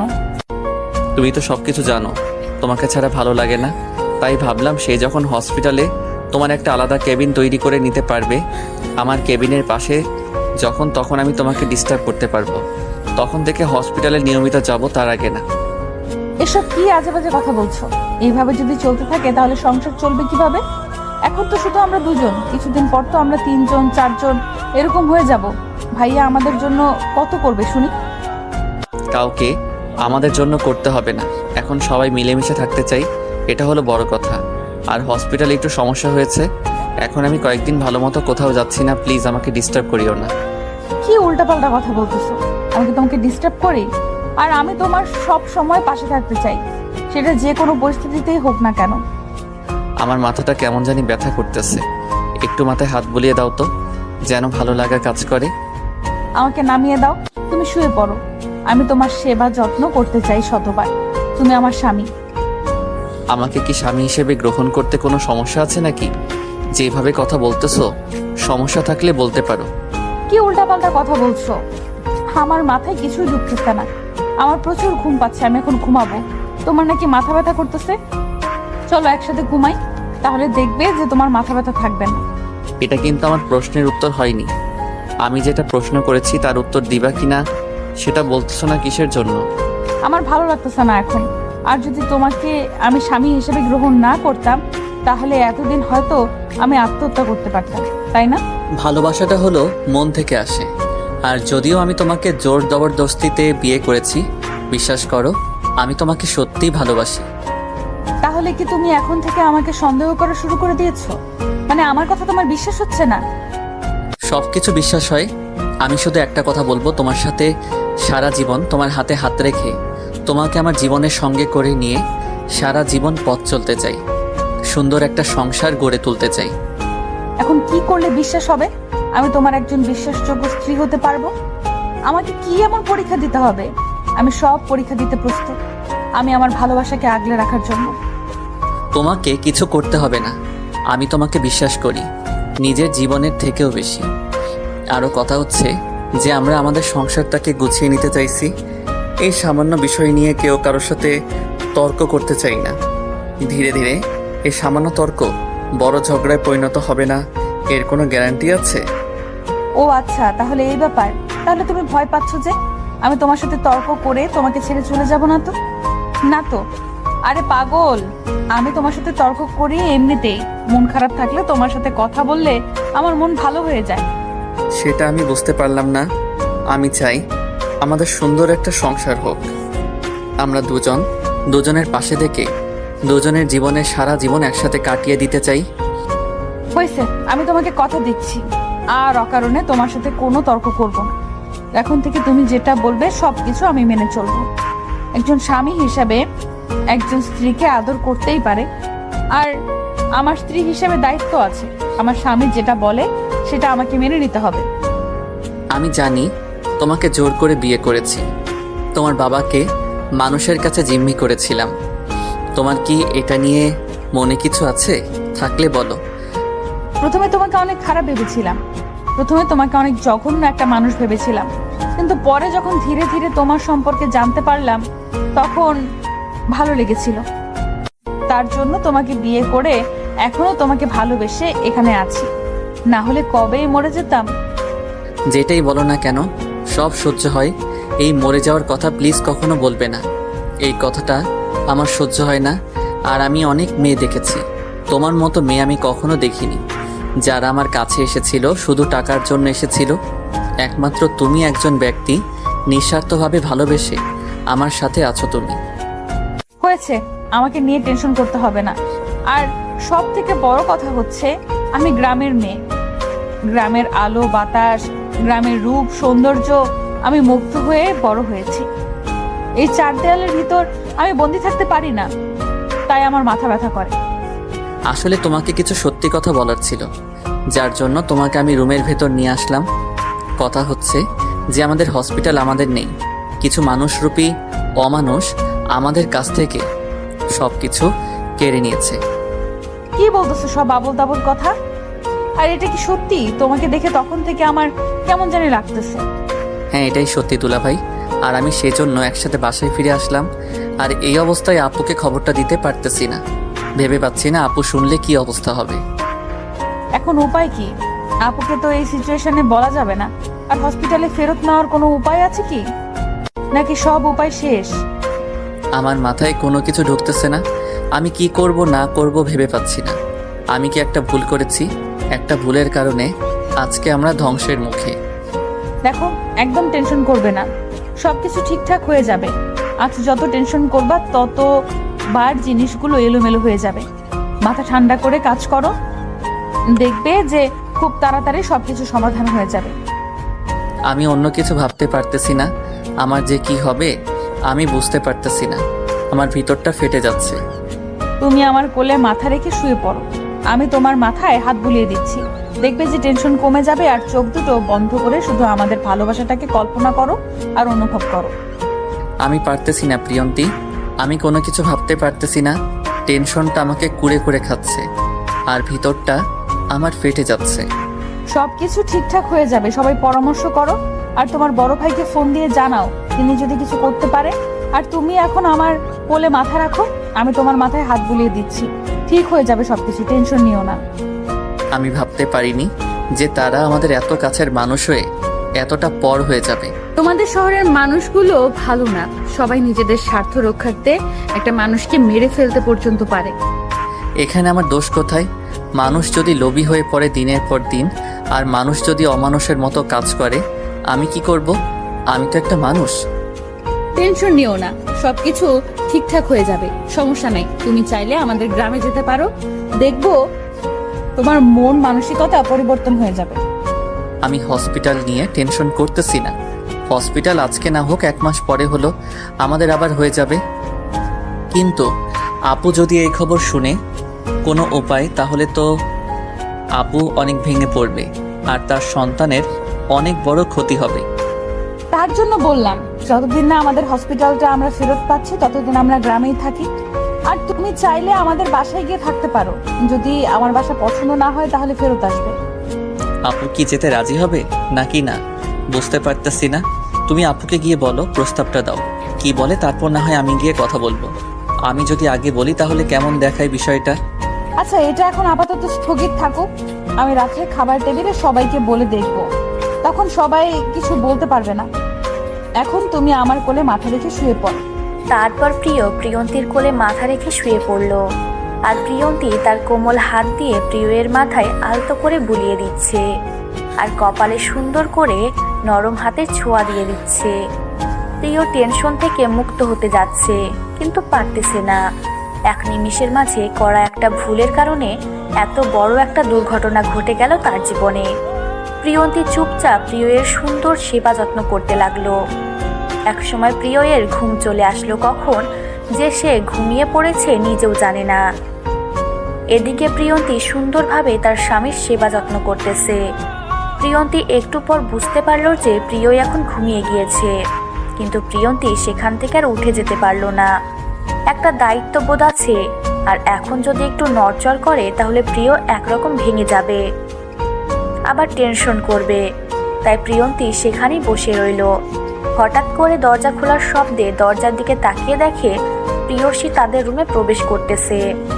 তারপর প্রিয়সী এসে প্রিয়ন্তীর পাশে বসে পড়ল আর প্রিয়ের দিকে কিছুক্ষণ তাকিয়ে রইল। তার ভাইয়ের কি অবস্থা হয়েছে, দিন দিন অনেক টেনশন বেড়ে যাচ্ছে, বুঝতে পারতেছে না তার স্বামী মাহিন এবং তার ভাই নিয়মের কি হাল হয়ে গেছে। দুদিন হসপিটালে কি এমন চাপ পড়ে গিয়েছে তাদের দুজনের দিকে তাকানো যাচ্ছে না। প্রিয়সীও একটু টেনশন করতেছে, হসপিটালে কোনো অঘটন ঘটে গেল না তো। আবার বেশি ভাবতে গেল না সে, যদি কোনো কিছু হয়ে যেত তাহলে তার স্বামী মাহিন সঙ্গে সঙ্গে প্রিয়সীকে জানিয়ে দিত। প্রিয়সী প্রিয়ের কাছে এসেছে একটু গল্প করতে। কতদিন ধরে তার ভাইয়ের সাথে মনের কথাগুলো খুলে বলে না। আগে প্রায় প্রতি সপ্তাহ তারা দুই ভাই বোনে একসাথে বসে আড্ডা দিত, কিন্তু এখন 1 মাস যাবৎ একটু আড্ডা দেওয়ার সময় হয় না ব্যস্ততার কারণে। কিন্তু প্রিয় শেষে দেখছে যে প্রিয় ঘুমিয়ে আছে, তাই তার ঘুমে ডিস্টার্ব না করে বাইরে যেতে চাইলে প্রিয়ন্তী ডাক দিয়ে বসিয়ে দিল। আপু, আপনার সাথে আমার কিছু ইম্পর্টেন্ট কথা আছে। যদি আমাকে ছোট বোনের মতো দেখেন তাহলে প্লিজ আমার কথাগুলোতে রাগ করবেন না। তুমি এটা কোনো কথা বললে? তোমাকে বলছি না তোমার মনে যত কথা আছে তোমার মনে যত পরিমাণ বেদনা আছে আমার সাথে শেয়ার করবে, তোমার যত আবদার আছে আমার সাথে শেয়ার করবে। আমার ভাই না পারলে আমি তোমার আবদার পূরণ করব। আমি চাচ্ছি আপনাদের সবাইকে নিয়ে আমাদের গ্রামটাতে একবার ঘুরে আসতে। দীর্ঘ 5 থেকে 6 মাস হলো কোথাও যাচ্ছি না, আর আমার বাবা তো সবসময় গ্রামেই থাকতো, হারানো গ্রামে থাকতাম, তাই আবহাওয়াটাকে অনেক মিস করতেছি। যদি আপনারা আমাদের সাথে যেতেন। আমি কোনো কিছু বলতে পারবো না, যদি প্রিয় এবং মাহিন রাজি হন তাহলে আমার কোনো কিছু বলার নেই। আর বিশেষ করে যদি তুমি প্রিয়কে ম্যানেজ করতে পারো তাহলে মনে করো সবাই রাজি হয়ে যাবে। প্রিয়কে রাজি করার দায়িত্ব আমার। আপনারা শুধু একটু প্রিয়কে বলবেন যে আপনারা যেতে চান, আপনাদের যেতে কোনো সমস্যা নেই। প্লিজ, আমার শুধু একটাই অনুরোধ, অনেক দিন ধরে কোথাও যাচ্ছি না, আর আমি কথা দিচ্ছি আমার গ্রাম দেখে আপনাদের মন অনেক ভালো হয়ে যাবে। আচ্ছা, তাহলে তুমি প্রিয়র সাথে কথা বলে দেখো ও কি বলে। আমি না হয় বলবো যে আমার যেতে কোনো সমস্যা নেই, আর আমি মাহিনকে না হয় ম্যানেজ করে নিতে পারবো, আর মাহিনকে আমি একটা কথা বলে সে না করতে পারবো না। আমি সেই আশাটা করি মাহিনের কাছ থেকে। আচ্ছা আপু, তাহলে আপনি মাহিন ভাইয়ের সাথে কথা বলেন, আর আমি প্রিয়র সাথে কথা বলে আপনাকে জানাবো কি উত্তর দেয়। আচ্ছা, তাহলে আমি মাহিনের সাথে গিয়ে কথা বলে, আর প্রিয় এখন ঘুমাচ্ছে, ডিস্টার্ব করা ঠিক হবে না। আমরা বেশি কথা না বলি তাহলে ঘুমটা ভেঙে যাবে। আচ্ছা আপু, আমি একটু পর রান্নাটা করতেছি। আজকে মনে হয় কাজের মেয়েটা আসবে না, তার শরীর অসুস্থ, 3 দিনের ছুটি নিয়েছে। আচ্ছা, সমস্যা নেই, এখন রান্না না করলেও চলবে। আমি ফুডপান্ডা থেকে অর্ডার করেছি সবার জন্য, কারণ আমিও জানি আর কাজের মেয়েটা আমাকে বলে দিয়েছে। আপনার মতো বোন যদি প্রতিটা মেয়ে শ্বশুরবাড়িতে এসে পেত তাহলে আজকে কোনো বউকে শ্বশুরবাড়িতে এসে নির্যাতিত হতে হতো না। ভাগলি বোন কোথাকার, সবার মন মানসিকতা কি এক হয়? দেখো, আমি আমার মন মানসিকতা নিয়ে চলি, আর এই মন মানসিকতা তোমার পছন্দ হয়েছে। অনেক মানুষ বিভিন্ন ধরনের হয়। কিন্তু আপনার মতো মানুষ হয় না, কারণ আপনি আমাকে এত সুন্দরভাবে মেনে নিয়েছেন। আমি গরিব ঘরের একটা মেয়ে, আমাকে বুঝতেই দেন না যে আমার ফ্যামিলি কতটা গরিব। আর কোনোদিন যদি আমার মুখের সামনে এসব কথা বলেছো, তাহলে কিন্তু তোমার অবস্থা খারাপ করে দিব বলে দিচ্ছি। আর এসব বকবক শোনার সময় আমার কাছে নেই, আমি গেলাম। কথাটা বলে প্রিয়সী সেখান থেকে চলে গেল। আর প্রিয়সী চলে যাওয়ার কিছুক্ষণ পরে প্রিয়ের ঘুমটা ভেঙে গেল। আর চোখ দুটো মিটমিট করে খুলে প্রিয়ন্তীর দিকে মিষ্টি চাহনিতে তাকিয়ে রইল। আর দুজনের চোখেরই দিকে এক দৃষ্টিতে তাকিয়ে রইল। তারপর প্রিয় ইশারা করে প্রিয়ন্তীকে কাছে রাখলো। কাছে আসতে প্রিয় তার ঠোঁট দুটো দিয়ে প্রিয়ন্তীর কপালে আলতো স্পর্শ করে দিল। মুহূর্তের মাঝে প্রিয়ন্তীর গায়ে শিহরণ বয়ে গেল। প্রিয়ন্তীর মনে হচ্ছে এটাই ভালোবাসা, আর এই শিহরণটা সে সারা জীবন চায়। এই যে ভালোবাসার শিহরণ, এই শিহরণ কেউ কখনো ব্যাখ্যা করতে পারবে না। এটা শুধু কল্পনাতেই অনুভব করা যায়। এটার ব্যাখ্যা কোনো ভালোবাসার মানুষ দিতে পারবে না। এই শিহরণটা শুধু অনুভব করার মতো। তারপর প্রিয়ন্তী প্রিয়ের কপালে একটা ভালোবাসার পরশ চুম্বন এঁকে দিল। তারপর প্রিয় উঠে বসে পড়ল এবং প্রিয়ন্তীকে তার বুকে টেনে নিল। এখন কেমন লাগতেছে তোমার? মাথা ব্যথা কমেছে নাকি এখনো আছে? এখন ঠিক আছে। এখনো মাথাটা কেমন জানি ঝিম ধরেছে। একটু গোসল করবো। আর তুমি এখানে বসেছিলে এতক্ষণ? বসেছিলাম কোথায়, তোমাকে দেখতেছিলাম। জানো, তুমি ঘুমালে না অনেক সুন্দর লাগে। আর তোমার রাগান্বিত চেহারাটা একদম পরিবর্তন হয়, মিষ্টি একটা চেহারায় রূপান্তরিত হয়ে যায়। হইছে তোমার চাপাবাজি করা। এখন যাও, গিয়ে আমার জন্য একটা কফি বানিয়ে নিয়ে আসো। আমি গোসল করে নেই, না হলে মাথাটা কেমন জানি করবে। আচ্ছা, আর আপুকে আমি মেসেজ করে নিয়েছি। আপু এসেছিল আমাদের রুমে। আমি তখন আমাদের গ্রামে যাওয়ার কথা বলেছিলাম। তাহলে তো ভালোই হয়েছে। আপু কি ডিসিশন দিয়েছে, যাবে নাকি যাবে না? আপুর এই অবস্থায় না চাইতেও পারে। তাও তোমাকে কি বলেছে? আপু বলেছে তার কোনো সমস্যা নেই যদি তোমার কোনো সমস্যা না থাকে। আর আপুর এই অবস্থায় একটু ঘোরাঘুরি করলে অনেক ভালো লাগবে। অনেক খারাপ মুহূর্তগুলো ভালো মুহূর্তে পরিবর্তন হয়ে যাবে। তাহলে তো ভালোই হয়েছে। আপু যেহেতু রাজি আছে, তাহলে আপুকে নিয়ে তোমরা আগে চলে যাও। আঙ্কেল সহ আমি আর দোলা ভাই হসপিটালে দেখি কতদূর কি করতে পারি। আমরা আগামীকাল আসবো। এটা বললে তো হবে না, আমরা সবাই একসাথে যাব, তাহলে অনেক মজা করতে পারবো। আর আমরা যখন তিনজন আলাদা যাব, তোমরা দুজন আলাদা আসবে, সবার মন মেজাজ খারাপ থাকবে। প্লিজ তুমি এরকম কিছু করিও না। আচ্ছা লক্ষ্মীটি, তুমি যেটা বলবে সেটাই হবে। এখন সুন্দর করে একটা ভালোবাসার পরশ এঁকে দিয়ে তুমি আমার জন্য এক কাপ কফি বানিয়ে নিয়ে আসো। আমি গোসলটা শেষ করে আসি। তোমার সব সময় দুষ্টুমি করতে ভালো লাগে, তাই না? আমার তো মনে হয় না। তুমি কি কখনো বিরক্ত হও আমার ছোঁয়া পেতে? তুমি সব সময় বাহানা খোঁজো। ও আচ্ছা, তাহলে তুমি যেহেতু আমাকে ভালোবাসতে দেবে না আর তুমি আমাকে ভালোবাসা দিবে না, তাহলে আমি অন্য কোনো মেয়ের কাছে চলে যাচ্ছি। এই কথা বলার সাহস হলো কি করে তোমার? তোমাকে যে আমি কি করব আর কি বলবো এখন কিছু বলতেছি না। এখন যাও, গোসল করে আসো। আমি তোমার জন্য কফি বানিয়ে নিয়ে আসতেছি। আনরোমান্টিক কোথাকার। আনরোমান্টিক একটা বউ আমার কপালে এসে পড়েছে। একটু রোমান্টিক না। আমি কিন্তু আগেই বলেছিলাম আমাকে বিয়ে করে কখনো মজা পাবেন না। তাই বলছি, একটু ভেবেচিন্তে এই কথাগুলো বলবেন বা ডিসিশনটা নেন।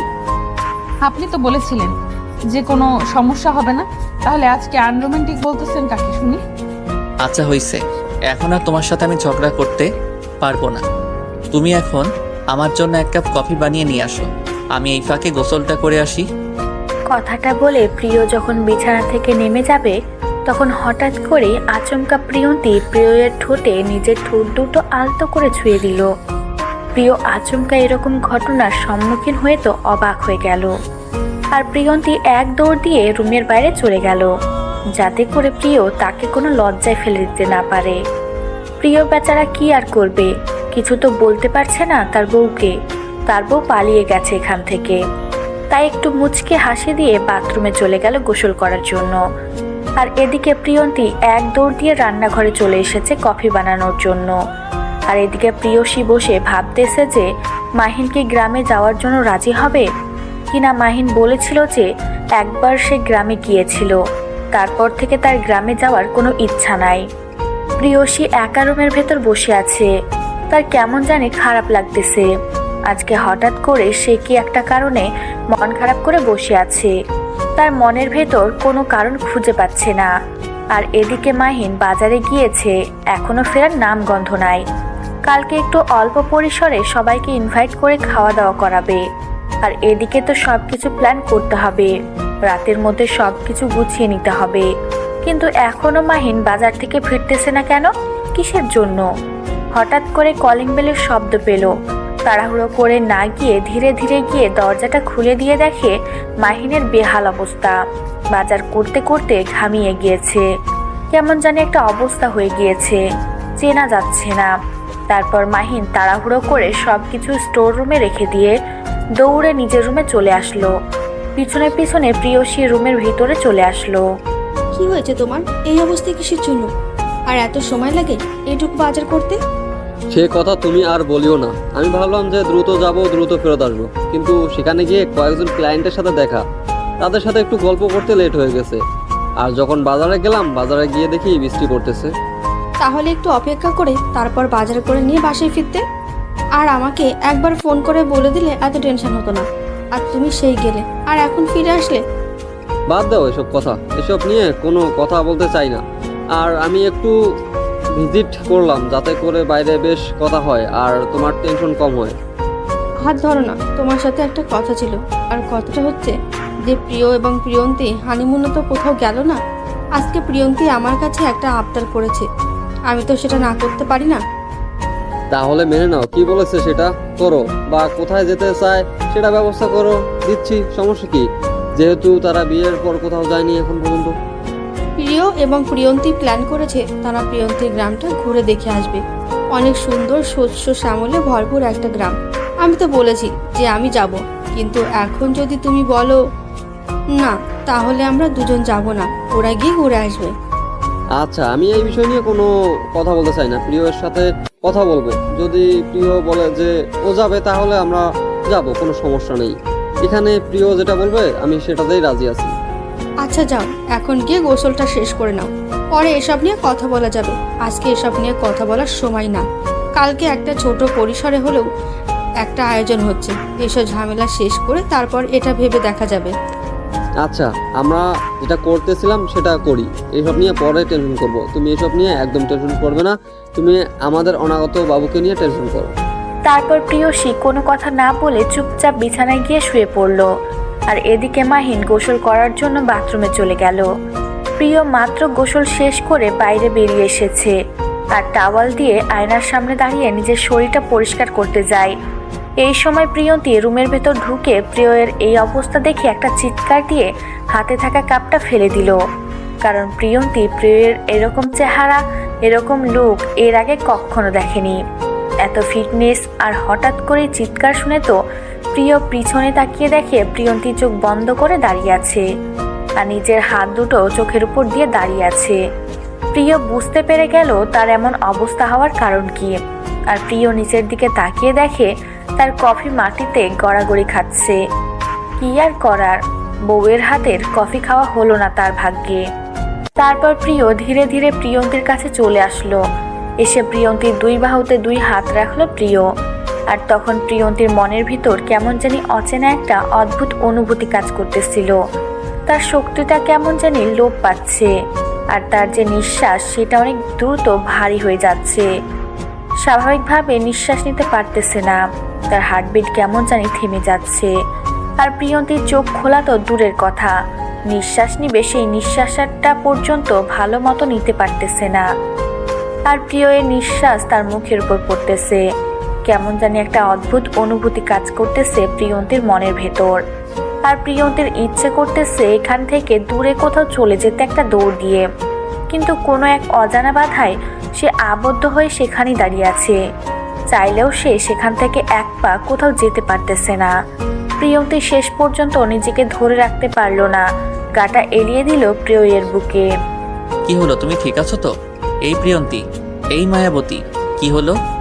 আমি নিঃশ্বাস নিতে পারতেছি না, আমার হার্টবিট কাজ করতেছে না, আমি চোখ খুলে তোমাকে দেখতে পারতেছি না। এটা কি হয় আমার সাথে? আরে পাগলি, এটা কোনো ব্যাপার না, সব ঠিক হয়ে যাবে। তুমি তাকাও আমার দিকে, দেখো, সাহস করো, আর আমার দিকে সুন্দর করে তাকাও, সব ঠিক হয়ে যাবে। আমি পারতেছি না, আমার কেমন যেন দম বন্ধ হয়ে যাচ্ছে, আমার হার্টবিট ঠিক মতো চলতেছে না। তোমাকে দেখে আমার এরকম কেন হয় বলো প্লিজ? তোমার প্রতিটা স্পর্শে আমার মনের ভেতর শিহরণ বয়ে যায়। আরে বাকি সবকিছু ঠিকঠাক হয়ে যাবে। তুমি এখন আমার কফি কোথায়? কি করলে? আমি যে কফি খেতে চাইলাম আমার বউয়ের হাতের, সেই কফি কোথায়? সত্যি তুমি আমাকে কখনো ছেড়ে যাবে না তো? তুমি যদি আমাকে কখনো ছেড়ে যাও, সত্যি আমি মরে যাব। আমার ইচ্ছে করতেছে তোমাকে সারা জীবন বুকের ভেতর ধরে রাখি। আমার ইচ্ছে করতেছে যদি পারতাম আমি তোমার মাঝে হারিয়ে যেতাম। প্রিয় খুব ভালো করে বুঝতে পারলো প্রিয়ন্তীর মনের ভিতর কোনো কিছু চলতেছে। তাই প্রিয় প্রিয়ন্তীকে কোলে তুলে নিয়ে গিয়ে বিছানার উপর বসিয়ে দিল। আর প্রিয় প্রিয়ন্তীর কোলে মাথা রেখে নিচে বসে পড়ল। তখন প্রিয়ন্তী চোখ খুলে প্রিয়ের দিকে তাকিয়ে রইল অবাক দৃষ্টিতে। কি সুদর্শন একটা চেহারা! এখন প্রিয়ন্তী বুঝতে পারতেছে এমনিতেই তো আর এত মেয়ে তার স্বামীর উপর ক্রাশ খাইতো না। এখন সে খুব ভালোভাবে বুঝতে পারতেছে যে কোনো মেয়ে তার স্বামীকে দেখলে দুর্বল হয়ে যাবে, এটাই স্বাভাবিক। কিন্তু এই ছেলেটা আজকে তার স্বামী, আর এই ছেলেটা নাকি তাকে পাগলের মতো ভালোবাসে। প্রিয়ন্তী বুঝতে পারতেছে না তার মাঝে কি এমন আছে যার জন্য প্রিয় তার ভালোবাসায় পাগল। দেখো, এরকম করলে তো আর হবে না। আমিও তোমাকে ভালোবাসি। বলো তো, তোমার চোখ, তোমার পুরো মুখ সাক্ষী দিচ্ছে তুমি আমাকে কতটা ভালোবাসো। দেখো, আর বলে বোঝাতে পারবো না যে কি পরিমাণ ভালোবেসে ফেলেছি আপনাকে। আর হ্যাঁ, আমি জানি না কেন এরকম হয় মাঝে মাঝে। আপনার স্পর্শগুলো আমাকে এতটাই কষ্ট দেয়, মনে হচ্ছে যে এইভাবে এটাই আমার শেষ পাওয়া আপনার থেকে। তোমাকে একটা কথা বলি, তোমার মতো করে কেউ আমাকে ভালোবাসেনি। তোমাকে সবসময় বলেছি সবাই আমার কাছে এসেছিল টাকার জন্য, আর আমি না বুঝে তাদের মিথ্যা ভালোবাসায় আবদ্ধ হয়ে গিয়েছিলাম সত্যি ভেবে। কিন্তু সত্যিকারের ভালোবাসাটা আজকে আমি বুঝতে পারতেছি। আচ্ছা, এখন আমি আপনার জন্য আরেকটা কফি বানিয়ে নিয়ে আসি। ভুলবশত হাত থেকে পড়ে গিয়ে ভেঙে গিয়েছে, প্লিজ রাগ করবেন না। এখন আবার আপনি হয়ে গেলাম? কত সুন্দর করে তুমি করে বলতেছিল, আর হঠাৎ করে তোমার কি জানি হয়ে যায়। তুমি সবকিছু গোলমাল বাঁধিয়ে দাও। আমি যখন যেটা খুশি সেটা বলেই আপনাকে তখন সম্বোধন করব। আপনার তাতে কোনো সমস্যা আছে শুনি? আমার আবার কোনো সমস্যা থাকবে কিসের জন্য? তোমার যা খুশি তাই বলে তুমি আমাকে সম্বোধন করতে পারো, প্রিয় মায়াবতী। আচ্ছা, আপনি এখানে থাকেন, আমি এক কাপ কফি বানিয়ে নিয়ে আসতেছি। পানি গরম আছে, বেশিক্ষণ সময় লাগবে না। এখন আর কফি বানাতে হবে না, তুমি রেডি হও, আজকে বাইরে যাব, সন্ধ্যার পর বাসায় ফিরবো। আর কোনো কথা চলবে না। সত্যি তোমাদের গ্রামের রূপ সৌন্দর্য অনেক সুন্দর, অনেক মনোমুগ্ধকর। এখানে না আসলে বুঝতেই পারতাম না যে এত সুন্দর হয়। আপনাকে বলেছিলাম না গ্রাম অনেক সুন্দর হয়, সব সময় প্রকৃতির সাথে মিশে যাওয়া যায়। আমার শহরটা কেমন যেন যানজট মনে হয় আমার কাছে। কিন্তু কিছু করার থাকে না। জীবনে ভালো কিছু করতে চাইলে শহরে গিয়ে থাকতে হয়। গ্রামে থেকে কোনো কিছু করা সম্ভব না, সেটা তোমাকে মানতে হবে। আমি তো বলতেছি না যে শহর খারাপ, আমি বলতেছি গ্রামটা মনোমুগ্ধকর, আর গ্রামের প্রকৃতি অসাধারণ। এটাই বলছি, গ্রামের রূপ সম্পর্কে কথা বলছি, আমি কম্পেয়ার করতেছি না। তোমার কথায় যুক্তি আছে। এখন বাসায় ফিরতে হবে, আর তুমি চাইলে এখানে থাকতে পারো, কিছুদিন পর শহরে আসতে পারো, কোনো সমস্যা নেই। আমি এখানে একা থেকে কি করব? সবাই শহরে চলে যাবে, আমি এখানে একা থাকতে পারবো? আর কয়েকদিন ঘুরলাম, সবার সাথে বের হলাম, দেখা করলাম, কারোর সাথে তো দেখা করার নেই, তাহলে এখানে থেকে কি করব? এ তো তোমার জন্মস্থান, তোমার একটা জন্মভূমি। তুমি এখানে কিছুদিন থাকলে তোমার ভালো লাগবে, কারণ শহরটা যেহেতু তোমার কাছে যানজট মনে হয়, তোমার মন জুড়িয়ে তুমি শহরে আসিও। আমাকে এভাবে বলতেছো? বুঝতে পারতেছি না। এখন বলতেছো যে আমার যেটা করার ইচ্ছা সেটাই করতে পারবো, বাট তুমি আমাকে জোর করে নিয়ে যাওয়ার চেষ্টাই করতেছো না। ব্যাপার কি? এখন আমি বুঝতে পারতেছি তুমি এই কথাটার উল্টো মানে বের করে ফেলছো। আমি আর কখনো এমন কথা বলবো না, মাফ করে দাও। তাও রাগ করিও না। এখন চলো, চলে যাই। সবাই গাড়িতে আমার জন্য অপেক্ষা করতেছে। কথাটা যেন মাথায় থাকে, আর কখনো যদি এভাবে কথা বলছো তাহলে সত্যি সত্যি চলে যেও, আর কখনো ফিরে আসবে না। কথাটা মাথায় রেখো। আর বললাম তো, আর কখনো এরকম হবে না। সবাই আমাদের জন্য অপেক্ষা করতেছে, আর আমরা এখানে এখনো দাঁড়িয়ে আছি। সবাই কি ভাববে যে আমাদের কথা শেষ হচ্ছে না, আর আমি তো বাড়িতে গিয়ে কথা বলতে পারবো। তারপর প্রিয়াঙ্কার কোন কথা বলে। প্রিয়া প্রিয়ন্তী দুজনে একসাথে গিয়ে গাড়িতে উঠে বসলো। প্রিয় এর মাথায় অনেক টেনশন। হসপিটালের এখনো কোনো কিছু করতে পারলো না। আজকে রাত্রে গিয়ে সবাই মিলে বাসায় যাবে। কি হয় না হয়, তাদের কি আবদার, তারা হসপিটাল ফেরত দিবে কি দিবে না, এসব নিয়ে কথা বলবো সবার সাথে আজকে। আর মাহিন অনেক টেনশনে আছে। এই খবর এখন পর্যন্ত প্রিয়সী জানে না। আর মাহিন এবং প্রিয় এই দুজন ব্যতীত আর যারা এসব চক্রান্ত করে হসপিটাল নিজেদের করে নিয়েছে তারা ব্যতীত কেউ জানে না এই খবরটা। মাহিন এবং প্রিয় দুজন দুজনের দিকে তাকিয়ে চোখে চোখে ইশারা করতেছে। তাদের এখানে বেশিক্ষণ থাকা যাবে না, খুব দ্রুত ফেরত যেতে হবে, না হলে আর কিছুদিন গেলে হসপিটাল তারা আর কোনোদিন পাবে না। এটাই সময়। তারা শহরে পৌঁছে গেল এবং প্রিয় প্রিয়ন্তী এবং সবাই একসাথে বাসায় এসে পৌঁছে গেল। সবাই বাসায় এসে যার যার রুমে চলে গেল। তোমাকে আমি বেশ কিছুদিন ধরে লক্ষ্য করতেছি, অনেক টেনশনে থাকো মনে হয়। তোমার চোখ দেখলে বুঝতে পারি তুমি কেমন জানি চুপ হয়ে যাচ্ছ। টেনশন করতে করতে কি হয়েছে আমাকে বলো তো। সেদিন তোমাকে বললাম হসপিটালটা আমাদের সবার কাছ থেকে দূরে চলে যাচ্ছে, দিন দিন হাতের নাগালে আনতে পারতেছি না। আচ্ছা, এটা নিয়ে এত টেনশনে আছো তুমি? একটা কাজ করো, তুমি পুলিশের কাছে যাও আর তাদেরকে সবকিছু খুলে বলো। তোমার ডকুমেন্ট যেগুলো আছে সেগুলো দেখাও। এসব করতে গেলে আপু সবকিছু জেনে যাবে আর টেনশন করে সব কিছু শেষ করে ফেলবে। নিজের অস্তিত্ব বলে কিছু থাকবে না, তাই আমি এটা আপুকে জানাতে চাচ্ছি না। আচ্ছা, তাহলে তোমার যেটা ভালো মনে হয় সেটা করো। আমি বলবো না তুমি এইটা করো ওইটা করো, কারণ আমি এই সম্পর্কে কিছু জানি না। শহরের মানুষেরা আমার জানা মতে অনেক খারাপ হয়। তুমি দেখে শুনে কাজ করো, কারো যেন কোনো ক্ষতি না হয়, তাহলে আমি বেঁচে থাকতে পারবো না, তাতে পুরো পরিবার শেষ। আমাকে নিয়ে টেনশন করো না, সবকিছু ঠিক হয়ে যাবে। আর আমি একসাথে যাচ্ছি না, দুলাভাই সহ যাচ্ছি। আর আজকে রাতে বাসায় যদি না ফিরি তো বলবা যে আমরা হসপিটালের ব্যস্ততায় আজকে বাসায় ফিরতে পারবো না। তোমাকে ফোন করে জানিয়ে দিয়েছি। আমিও যাব তোমার সাথে, আমি তোমাকে একা ছেড়ে দিতে পারি না। আর তুমি আজকে বাসায় ফিরবে না। কিসের জন্য? এত ইম্পর্টেন্ট কাজ আছে যে রাত্রে করতে হবে, দিনে করা যাবে না? দেখো, তুমি এসব বুঝবে না। তুমি গ্রাম থেকে এসেছো, শহরের নিয়ম নীতি একটু অন্যরকম। আর যারা একটু খারাপ লোক তারা দিনে কখনো তাদের মুখোশ খুলে সবার সামনে আসেন না, তারা রাতের অন্ধকারে মুখোশ পরে থাকে। আমার না কেমন জানি লাগতেছে, তোমাকে একা যেতে দিতে ইচ্ছে করতেছে না। সাথে আবার দুলাভাই যাবে, দুইটা মানুষ, তোমরা সেখানে গিয়ে কি করবে? তারা তো অনেক মানুষ থাকবে। দেখো, তারা আমাদের কিছু করতে পারবে না। আর যখন আমি তোমাকে সঙ্গে করে নিয়ে যাব তখন তারা আমাদের একটা দুর্বল জায়গা পাবে। আর তোমাকে যদি তারা জিম্মি করে তাহলে তো তারা যেটা বলবে সেটাই আমাকে আবারও শুনতে হবে। প্লিজ, তুমি এরকম কোনো বাহানা করিও না। তুমি বাসায় থাকো, আপুকে দেখাশোনা করো। আমি যাব, সকালের মধ্যে ফিরে আসব, সবকিছু ঠিকঠাক করেই ফিরবো। তাহলে দেখে শুনে যাও। আর শোনো, নিজের একটু যত্ন নিও, কারণ বলা যায় না। আর দেখে শুনে কথা বলবা, যেটাই করবা সবকিছু আগে প্ল্যান করে রাখবা, তারপর সেই কাজ করবা, তার আগে কিছু করিও না। Other side.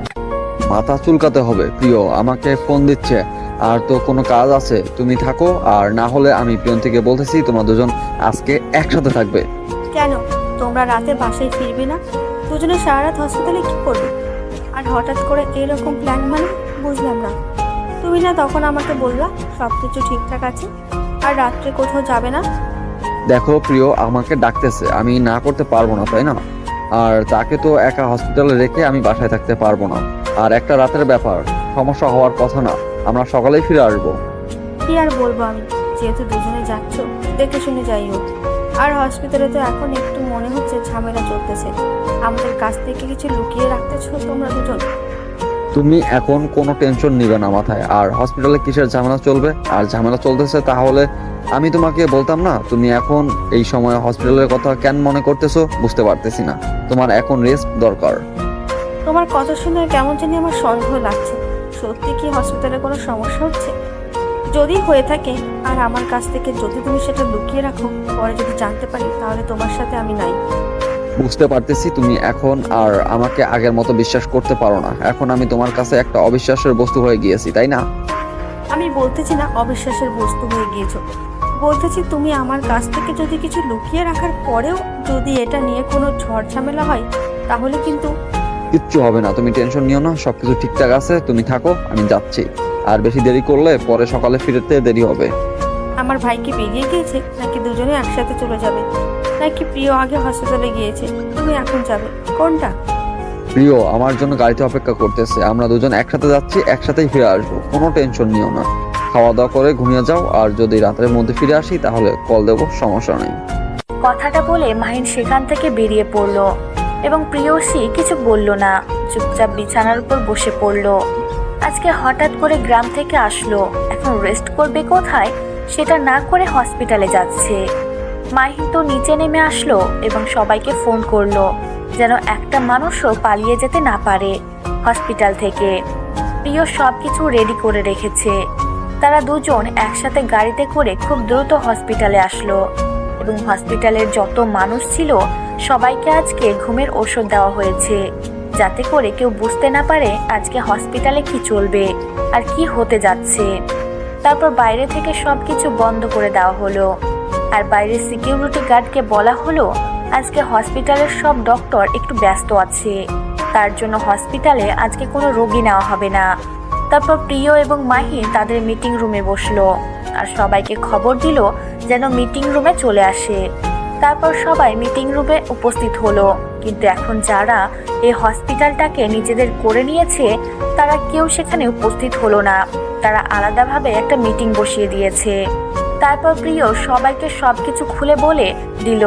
হসপিটালে যত স্টাফ আছে, একজন কর্মচারী থেকে শুরু করে একজন ডক্টর পর্যন্ত সবাইকে মিটিংয়ে উপস্থিত করানো হয়েছে।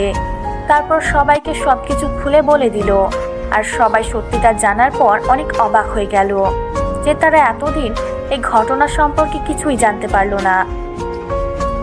তারপর প্রিয় বলল তার কাছ থেকে কিভাবে তারা হসপিটালটা নিজেদের করে নিয়েছে আর তাকে কিভাবে বোকা বানিয়েছে। সবাইকে বলে দিল যদি কেউ কিছু বলে, তাদের সম্পর্কে জেনে থাকে বা তাদের কোনো কথা কেউ শুনে থাকে, যদি এখন তাকে কেউ ইনফরমেশন দেয় তার প্রমোশন হবে এবং স্যালারি দ্বিগুণ হবে। কিন্তু সেখানে উপস্থিত থাকা কেউ কোনো কথা বলতে চাইল না, কারণ তারা কেউ কিছু জানে না। হঠাৎ করে একজন কর্মচারী দৌড়ে এসে মিটিংয়ে উপস্থিত হলো। সবাই তার দিকে তাকিয়ে রইল। কর্মচারীটা অনেক হাঁপিয়ে গিয়েছে, যার জন্য কথা স্পষ্টভাবে বলতে পারতেছে না। সবাই তাকে সাইড দিল। কর্মচারী দৌড়ে এসে প্রিয় ভাইয়ের পাশে দাঁড়িয়ে পড়ল। স্যার, বড় সাহেবরা আপনাকে আর মাইন স্যারকে মেরে ফেলার জন্য প্ল্যান করতেছে। আপনারা প্লিজ এখান থেকে দ্রুত চলে যান। তারা কিছু খারাপ মানুষ টাকা দিয়ে কিনে নিয়েছে। তারা একটু পর হসপিটালে প্রবেশ করবে আর আপনাদেরকে মেরে ফেলবে। আপনারা প্লিজ এখান থেকে চলে যান। আপনি একদম টেনশন করবেন না, কিচ্ছু হবে না। আমরা সবাই মুক্ত থাকবো, কারো কোনো ক্ষতি করতে পারবে না, এই কথাটা আমি আপনাদেরকে দিচ্ছি। আপনারা এই রুমেই থাকবেন, এই রুম থেকে কোথাও বের হবেন না। স্যার, আপনি আমার কথাটা একটু সিরিয়াস সহকারে নেন আর আপনারা এখান থেকে চলে যান। যদি বেঁচে থাকেন অনেক হসপিটাল করে তুলতে পারবেন। আমি তো এই হসপিটালে দীর্ঘ 40 বছর যাবৎ কাজ করতেছি। বড় সাহেব যখন থেকে ছিল আমিও তখন থেকে আছি। প্লিজ স্যার, আপনাদের জীবনের মূল্য অনেক বেশি। দেখেন, আপনারা সবাই আমাদের ভালোবাসার মানুষ। আপনারা সবাই আমাদের হসপিটালে চাকরি করে একটা বেতন পান, আর সেই বেতন দিয়ে আপনাদের সংসার চলে। আমি চাই না আপনাদের সেই সুযোগ থেকে বঞ্চিত করতে। যদি আজকে তাদের হাতে হসপিটালটা চলে যায় তাহলে আপনাদের কাউকে এখানে রাখবে না। তাহলে এখন আমাদের উপায়? আমরা তো মরেই যাব, আর আমাকে কে চাকরি দেবে? প্লিজ একটা কিছু করেন যাতে করে আমার সংসারটা মরে না যায়। সবাইকে আমি দুবেলা মুঠো ভাত যেন খাওয়াতে পারি। এখন আমি যেটা আপনাদেরকে বলবো আপনারা সেটাই করবেন। সব কিছু স্বাভাবিক রাখবেন, সব কিছু স্বাভাবিকভাবে চলবে। আর কে আসে আমাকে মারার জন্য সেটা আমি দেখে নেব। আর আমরা আজকে রাতের মধ্যেই ওদেরকে এই দুনিয়া থেকে বিদায় করে দেব। আর এই কথাটা কাউকে বলবেন না। আর যদি বলেন তার বিপদ হবে। আপনারা তো আমাকে ভালো করেই চেনেন না। প্রিয়, এমন কিছু করা যাবে না যার জন্য অনেকের ক্ষতি হয়ে যায়। আর আমাদের সব কিছু বুঝে শুনে করতে হবে। আমি সব কিছু প্ল্যান করে রাখছি। আর আমাদের যে ছেলেগুলো আছে সবাই এখনো পর্যন্ত হসপিটালের চারদিকে ছড়িয়ে ছিটিয়ে আছে। কেউ আসলে সে জীবিত ফিরে যেতে পারবে না। সেগুলো যখন পুলিশের কাছে জানাজানি হয়ে যাবে তখন তো কেলেঙ্কারি হয়ে যাবে। আর আমরা তো অনেক বড় দোষী হয়ে যাব। আমরা এটা না করে আইনের আশ্রয় নিতে পারি। কিন্তু কোনো কিছু আপনার হবে না, সব কিছু আমি দেখে নেব। এখন 4 থেকে 5টা মানুষের জন্য বাকি সবার যে অবস্থা খারাপ হয়ে যাবে। আর কেউ তো মনে হয় খেতেও পারবে না। আমি তো সবাইরে চিনি। তাহলে তোমার যেটা ভালো মনে হয় সেটাই করো। আমি তোমাকে এখানে বাধা দেব না। যা করবি দেখে শুনে, নির্দোষ মানুষের জন্য কোনো ক্ষতি না হয়। আচ্ছা, আমি এখন বাইরে আছি, সবাই এই রুমে থাকবে। এই অবস্থান থেকে বের হবে না আমি যতক্ষণ না ফোন বের করে বাহিরে আসতে বলবো। আমি কি করে থাকবো? তোমার মাথা ঠিক আছে? আমি তোমাকে একা ছেড়ে দিয়ে যদি তোমার কোনো কিছু হয়ে যায় তোমার আপুকে আমি কি জবাব দেব? আর তোমার আপু কি আমাকে মাফ করবে কখনো? একসাথে 4টা জীবন নষ্ট হয়ে যাবে। তাহলে আপনাকে এখানে থাকতে হবে, কারণ আপনার এখানে দরকার আছে। আর এতগুলো মানুষের সেফটি আপনাকে দিতে হবে এখান থেকে। আমি বাইরেরটা দেখে নিব। আমরা বাইরে থেকে একটা রুম বদ্ধ করে রাখবো, তাহলে এখানে ঝামেলা হওয়ার কোনো আশঙ্কা নেই। আর সবাই তো এখানে বসে থাকবে, কিন্তু এখানে গন্ডগোল করবে না। আপনি একটু বোঝার চেষ্টা করেন, আপনার এখানে দরকার আছে। আর আমি তো একা যাচ্ছি না, আমার সাথে কয়েকজন থাকবে। তো আমি সবসময় আপনাকে ফোন দিয়ে থাকবো, কি হয় না হয় আপনাকে ডিটেলসে জানাবো। মাহিন কোনোভাবে রাজি হচ্ছে না যে এখান থেকে প্রিয়কে একা বাইরে যেতে দেবে। কিন্তু কি আর করার, শেষ পর্যন্ত প্রিয়ের কথার জোর কাটাতে না পেরে সেখানে থাকতে বাধ্য হলো। আর প্রিয় বাইরে চলে আসলো। সবার সাথে কথা বলা শেষ। এইখানে নাকি একটু ঝামেলা হবে, সবাইকে জানিয়ে দিল। সবাই সেই পজিশনে দাঁড়িয়ে গেল। আর এদিকে তার পিছে গুপ্ত মিটিং করছিল। সেই রুমে প্রিয় একা গিয়ে উপস্থিত হলো। প্রিয়কে সেখানে উপস্থিত হতে দেখে সবাই অবাক হয়ে প্রিয়ের দিকে তাকিয়ে রইল। সবাই কেমন যেন আক্রমণাত্মক দৃষ্টিতে প্রিয়র দিকে তাকিয়ে রইল। কি সেখানে কেউ কিছু বুঝে ওঠার আগেই কয়েকজন পুলিশ সেখানে উপস্থিত হলো। সেগুলো মোটেও আসল পুলিশ ছিল না, সবগুলো নকল পুলিশ ছিল। আর যাদেরকে প্রিয় নিয়ে এসেছে সবাই পুলিশকে দেখে তো অনেক ভয় পেয়ে গেল। চুপচাপ সবাই সবকিছু ঠিকঠাক করে দিল।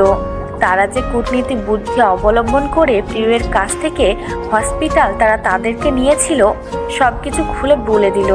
তারপর সবকিছু আগের মতো ঠিকঠাক করে দিল।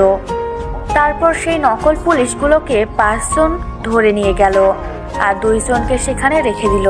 পরে এসে সেই 2 জনকে নিয়ে যাওয়া হলো, কারণ ওদেরকে বাঁচিয়ে রাখলে পরে আবার এই 2 জন অনেক বড় ঝামেলা করবে। শেষ পর্যন্ত 7 জনকে তারা নিয়ে গেল এবং পাহাড়ি অঞ্চলে নিয়ে আসা হলো তাদেরকে। তারপর এক এক করে হাত পা বেঁধে সবাইকে সুন্দরভাবে এক জায়গায় উপস্থিত করা হলো। তারপর চারিদিকে পেট্রোল দিয়ে আগুন লাগিয়ে দেওয়া হলো। দেখতে দেখতে 7 জনের দেহ পুরো ছারখার হয়ে গেল নিমেষের মধ্যে। তারপর সেই লোকগুলোকে প্রিয় 1 কোটি টাকা দিল, তারা যেন তাদের গ্রামে গিয়ে 1 বছর অনায়াসে থাকতে পারে। তারপর যেন শহরে ফিরে আসে। এই 1 বছর যেন তারা শহরের দিকে ধাবিত না হয়, সেই ব্যবস্থা করে প্রিয় সবাইকে বিদায় দিল। রাতের মধ্যেই তারা গ্রামে চলে গেল। আর প্রিয় হসপিটালের সবাইকে খুশির সংবাদটা দিল। সবাই অনেক খুশি হয়ে যে যার কাজে লেগে গেল। এত তাড়াতাড়ি সবকিছু হয়ে গেল কিভাবে? আমি তো বুঝতেই পারলাম না। আর কিভাবে কি করলে তুমি? আমাকে তো কিছুই বললে না। আর আমাকে ফোন দেওয়ার কথা ছিল, ফোনও দিচ্ছ না। আমি তো টেনশনে মরে যাচ্ছিলাম। কিচ্ছু হবে না, আমি বলতেছি আমার কিছু হয়নি। আর টেনশন করার কিছু নাই। এখন ভোর 4টা বাজে, এখন বাসায় যাব। আর সকালে গেলে তো অনেক প্রশ্ন করবে, তাই এখন গিয়ে ঘুমিয়ে পড়বো। আর আমরা তাদেরকে বলবো যে আমরা রাত 2টার পর বাসায় এসেছিলাম। আমাকে তোমার আপু ফোন দিয়েছিল রাত 3টার সময় যে আমরা এখন কোথায় আছি, আর আমি তাকে বলে দিয়েছি যে আমরা এখন হসপিটালে, আর 2 ঘন্টার মধ্যে আমরা বাসায় ফিরে যাচ্ছি। তাহলে তো এখন সেখানে গিয়ে মিথ্যা কথা বলার কোনো মানে হয় না, যেহেতু আগেই আপনি সব কিছু গড়বড় করে দিয়েছেন। যাই হোক, এখন চলেন বাসায় যাই। এখন হসপিটালে কি হলো? হসপিটালে কি আমাদের হাতে চলে এসেছে, নাকি সময় নিয়েছে তারা, নাকি না করেছে? কিছু তো একটা বলো আমাকে। আগে যেমন ছিলাম এখনও তেমনই আছি। সব কিছু আমাদের হয়েছে, আর তারা এখন দেশ থেকে বিদেশে চলে গিয়েছে। আমি তাদেরকে দেশের বাইরে পাঠিয়ে দিয়েছি একদম। তাহলে তো সেটা অনেক ভালো কাজ করেছো। এখন বাসায় গিয়ে সবার সাথে কথা বলি। আর তোমার আপুকে তো এখন আর একা রাখা সম্ভব না, আমাকেও তো তার সাথে থাকতে হবে। হসপিটালে আমি কিছুদিন আসবো না। এখন তো ঝামেলা মুক্ত আছে, এটা নিয়ে কোনো টেনশন নেই। আপনাকে আর হসপিটাল লাগবে না, আপনার জায়গায় অন্য কাউকে এনে রেখে দেব। পরে না হয় আপনি যখন ফ্রি হবেন তখন তাকে সরিয়ে আপনি এসে বসবেন। তাহলে সেটাই ভালো কথা। তাহলে হসপিটালে অসুন্দরের জন্য আমি একটু দেখাশোনা করো। আর তুমি এখন যদি হসপিটালে চোখ দাও তাহলে আর কোনো শয়তান শুরু হবে না, বা কোনো শয়তানি শুরু হয়ে যাবে না আমাদের হসপিটালে। একদম ঠিক বলেছেন। এখন থেকে আমি নিয়মিত হসপিটালে খোঁজ খবর রাখবো। আর আপনাকে এত দায়িত্ব পালন করতে হবে না, আমি আপনার কিছু দায়িত্ব কমিয়ে দিব, যাতে করে আপনি ফ্রি থাকতে পারেন আর আমি ফিরে পেতে পারি। তারপর দুজনে আর কোনো কথা বলল না, চুপচাপ বাসার উদ্দেশ্যে দুইজনেই রওনা দিল। কিছুক্ষণের মধ্যেই বাসায় এসে পৌঁছে গেল। দারোয়ানকে না জানিয়ে চুপি চুপি বাসার ভিতর প্রবেশ করলেন। এখন যেহেতু দেখছে সবাই ঘুমিয়ে গিয়েছে, ডাকাডাকি করা ঠিক হবে না। দুইজনের ভিতরে এসে তো অবাক, কারণ প্রিয়সী আর প্রিয়ন্তী দুইজনেই সোফায় বসে আছে। মাহিন এবং প্রিয় দুজন দুজনের দিকে তাকিয়ে রইল কিছুক্ষণ, তারপর সামনে থাকা দুইটা মানুষের দিকে এগিয়ে গেল। তারা ঘুমানোর জন্য ঠিক মতো বসে থাকতে পারতেছে না, বারবার পড়ে যেতে নিলে আবার ঠিক হয়ে বসে যাচ্ছে। এতটা ঘুম পাচ্ছে তাদের, কিন্তু তারা এখনো না ঘুমিয়ে এখানে তাদের জন্য অপেক্ষা করতেছে। প্রিয় কোনো কথা না বলে চুপচাপ প্রিয়ন্তীকে কোলে তুলে নিল। আর মাহিন সেখানে কিছু করতে পারে না, প্রিয়সীর মাথাটা নিজের কাঁধে নিয়ে সেখানেই বসে পড়ল। আর প্রিয় প্রিয়ন্তীকে কোলে করে নিয়ে গেল। তারপর মাহিন তার প্রিয়তমা বউকে কোলে করে নিজের রুমে নিয়ে আসলো। তোমাকে সেখানে অপেক্ষা করতে বলেছিলাম আমি। তোমাকে না বলেছিলাম তুমি ঘুমিয়ে পড়ো, আমি সকালের মধ্যে ফিরে আসবো। আর তুমি সেখানে আমার জন্য বসেছিলে কিসের জন্য শুনি? কই, আমরা তো গেম খেলতেছিলাম, কারোর জন্য অপেক্ষা করতেছিলাম না। আমারও ইচ্ছে করছিল আজকে ঘুমাবো না, তাই। এবার কিন্তু বেশি বেশি হয়ে যাচ্ছে, বোঝো নাই? মেজাজ গরম হয়ে গেলে কিন্তু কি করবো বুঝতে পারতেছি না। কি করবেন? মেরে ফেলবেন? মেরে ফেলেন। এইভাবে একা রেখে বাইরে চলে যাবে আর আমি একা থাকতে পারি? আমার ভয় লাগে না? আমি তো প্রতিদিন বাইরে যাই না, একদিন কাজ আছিল তাই গেছিলাম। আমি তো প্রতিদিন বাইরে থাকি না, তাই না? আর সব থেকে বড় কথা হচ্ছে, একটা রাত একা থাকলে কি এমন হয়? যখন আপনি প্রতিদিন বাড়িতে থাকতেন তখন আমার এটা অভ্যাস রয়েছে। তখন যে আপনি তো বাইরে থাকেন, আমাকে একা থাকতে হবে। কিন্তু প্রতিদিন যখন আমি আপনার বুকে মাথা রেখে ঘুমাই, আর আজকে হঠাৎ করে কিভাবে আমি একা থাকতে পারি? আচ্ছা, আমার ভুল হয়েছে, আর কখনো এরকম করব না। আর কখনো তোমাকে একা কোথাও রেখে যাব না। যেখানে তোমার সাথে করে নিয়ে যাব, যেখানে যাব তোমাকে সাথে করে নিয়ে যাব। আর প্লিজ এবারের মতো এখন ঘুমিয়ে যাও। আমি বলতেছি না এখন আমার ঘুম পাচ্ছে না, আমি এখন ঘুমাবো না। আমার যেটা ইচ্ছে আমি এখন সেটাই করব। আপনার ঘুম পাচ্ছে, আপনি ঘুমিয়ে পড়েন। আমি তো আমার ভুলটা স্বীকার করতে চাই, তারপরে এভাবে ডাক দেখানোর কি আছে? বসেছিলাম তো, বলতেছি না বদলে গেছে। আমি আপনাকে কিছু বলছি? আপনি তো আপনাকে কিছু বলছেন না। তাহলে আপনি আমার সাথে কথা বলতেছেন, সেজন্য আপনি অনেক ক্লান্ত। এখন ফ্রেশ হয়ে এসে ঘুমিয়ে পড়েন। এবার কিন্তু একটু বেশি বেশি হয়ে যাচ্ছে, কারণ আমি বাইরে থেকে আসলাম। কোথায় তোমার মুখ দেখে, তোমার মুখে মিষ্টি মিষ্টি কথা শুনে নিজেকে শান্ত রাখবো, সেটা না করে এখন কি ঝগড়া করবো তোমার সাথে? আমি কি একবারও বলেছি আপনি আমার সাথে ঝগড়া করেন? আমি শুধু বলেছি আপনি অনেক ক্লান্ত, ফ্রেশ হয়ে আসেন, তারপর ঘুমিয়ে পড়েন। আমার এখন ঘুম পাচ্ছে না। সেটা তো আমি দেখতে পাচ্ছি তোমার ঘুম পাচ্ছে নাকি না। আমি যদি এতক্ষণ ধরে না থাকতাম তাহলে তো এতক্ষণ কি অঘটন ঘটে যেত। বলতেছি না আমাকে ছেড়ে দেন, আমি ঠিক আছি, আমার কিচ্ছু হয়নি। আপনি তারপরও এরকম জোর জবরদস্তি কিসের জন্য বুঝতেছি না। আমি কোনো জোর জবরদস্তি অবশ্যই করতেছি না। এখন নিজেকে শান্ত করে আসো বিছানায়। আমার খুব ঘুম পাচ্ছে। এখন তুমি আমার বুকে মাথা রেখে ঘুমাবে। চলো দুজনে ঘুমিয়ে যাব। বুঝতেছি তো, আমার এখন ঘুম পাচ্ছে না। আর আপনাকে দেখে অনেক ক্লান্ত মনে হচ্ছে। আপনি এখন ফ্রেশ হয়ে শুয়ে পড়তে পারেন না? আপনি এখন যান, গিয়ে ফ্রেশ হয়ে আসেন। এবার কিন্তু খুব খারাপ হয়ে যাচ্ছে। এবার কিন্তু আমি নিজেকে কন্ট্রোল করতে পারতেছি না। কি যে করবো বুঝতে পারতেছি না। তাই চুপচাপ আমি যেটা বলতেছি সেটা শোনো। যদি না শুনি তাহলে কি করবেন? আর আমি আপনার কথা শুনতে বাধ্য না। আমার এখন ঘুম পাচ্ছে না, আমি এখন ঘুমাবো না। আপনার ঘুম পাচ্ছে, আপনি গিয়ে ঘুমিয়ে পড়েন। আমাকে ধরে থাকতে কে বলেছে? তারপর প্রিয় আর নিজেকে কন্ট্রোল করতে পারলো না। প্রিয়ন্তী ঠোঁটে তার ঠোঁট ডুবিয়ে দিল। আর অটোমেটিকভাবে এরকম করে প্রিয়ন্তী ঠোঁটে নিজের ঠোঁট ডুবিয়ে দিবে, সেটা প্রিয়ন্তী কখনো কল্পনাও করতে পারেনি। প্রিয়ন্তী প্রথমে তো যখন ছটফট করতেছিল, কিন্তু কিছুক্ষণ পর ঠিকই সেও রেসপন্স করতে লাগলো। কারণ ভালোবাসার মানুষের ওপর রাগটা সবসময় একটু বেশি হয়, তবে তার থেকে দ্বিগুণ গতিতে কমেও যায়। তারপর প্রিয়ন্তীকে কোলে করে বিছানায় নিয়ে গেল এবং প্রিয়ন্তীর উপরে শুয়ে পড়ল। আর দুজনের ভালোবাসায় নিমজ্জিত হতে লাগলো। এক পর্যায়ে প্রিয়ন্তীর ঠোঁট দুটো ছেড়ে দিয়ে তার গলায় নিজের ঠোঁট দুটো বসিয়ে দিল এবং প্রিয়ন্তী প্রিয়কে আঁকড়ে ধরলো অনেক শক্ত করে। তারপর তাদের ভালোবাসার বহিঃপ্রকাশ ঘটিয়ে দিল। এক পর্যায়ে প্রিয়ন্তীর থেকে ছেড়ে দিয়ে শুয়ে পড়ল। আর প্রিয়ন্তী এসে প্রিয়ের বুকে মাথা রেখে শুয়ে পড়ল।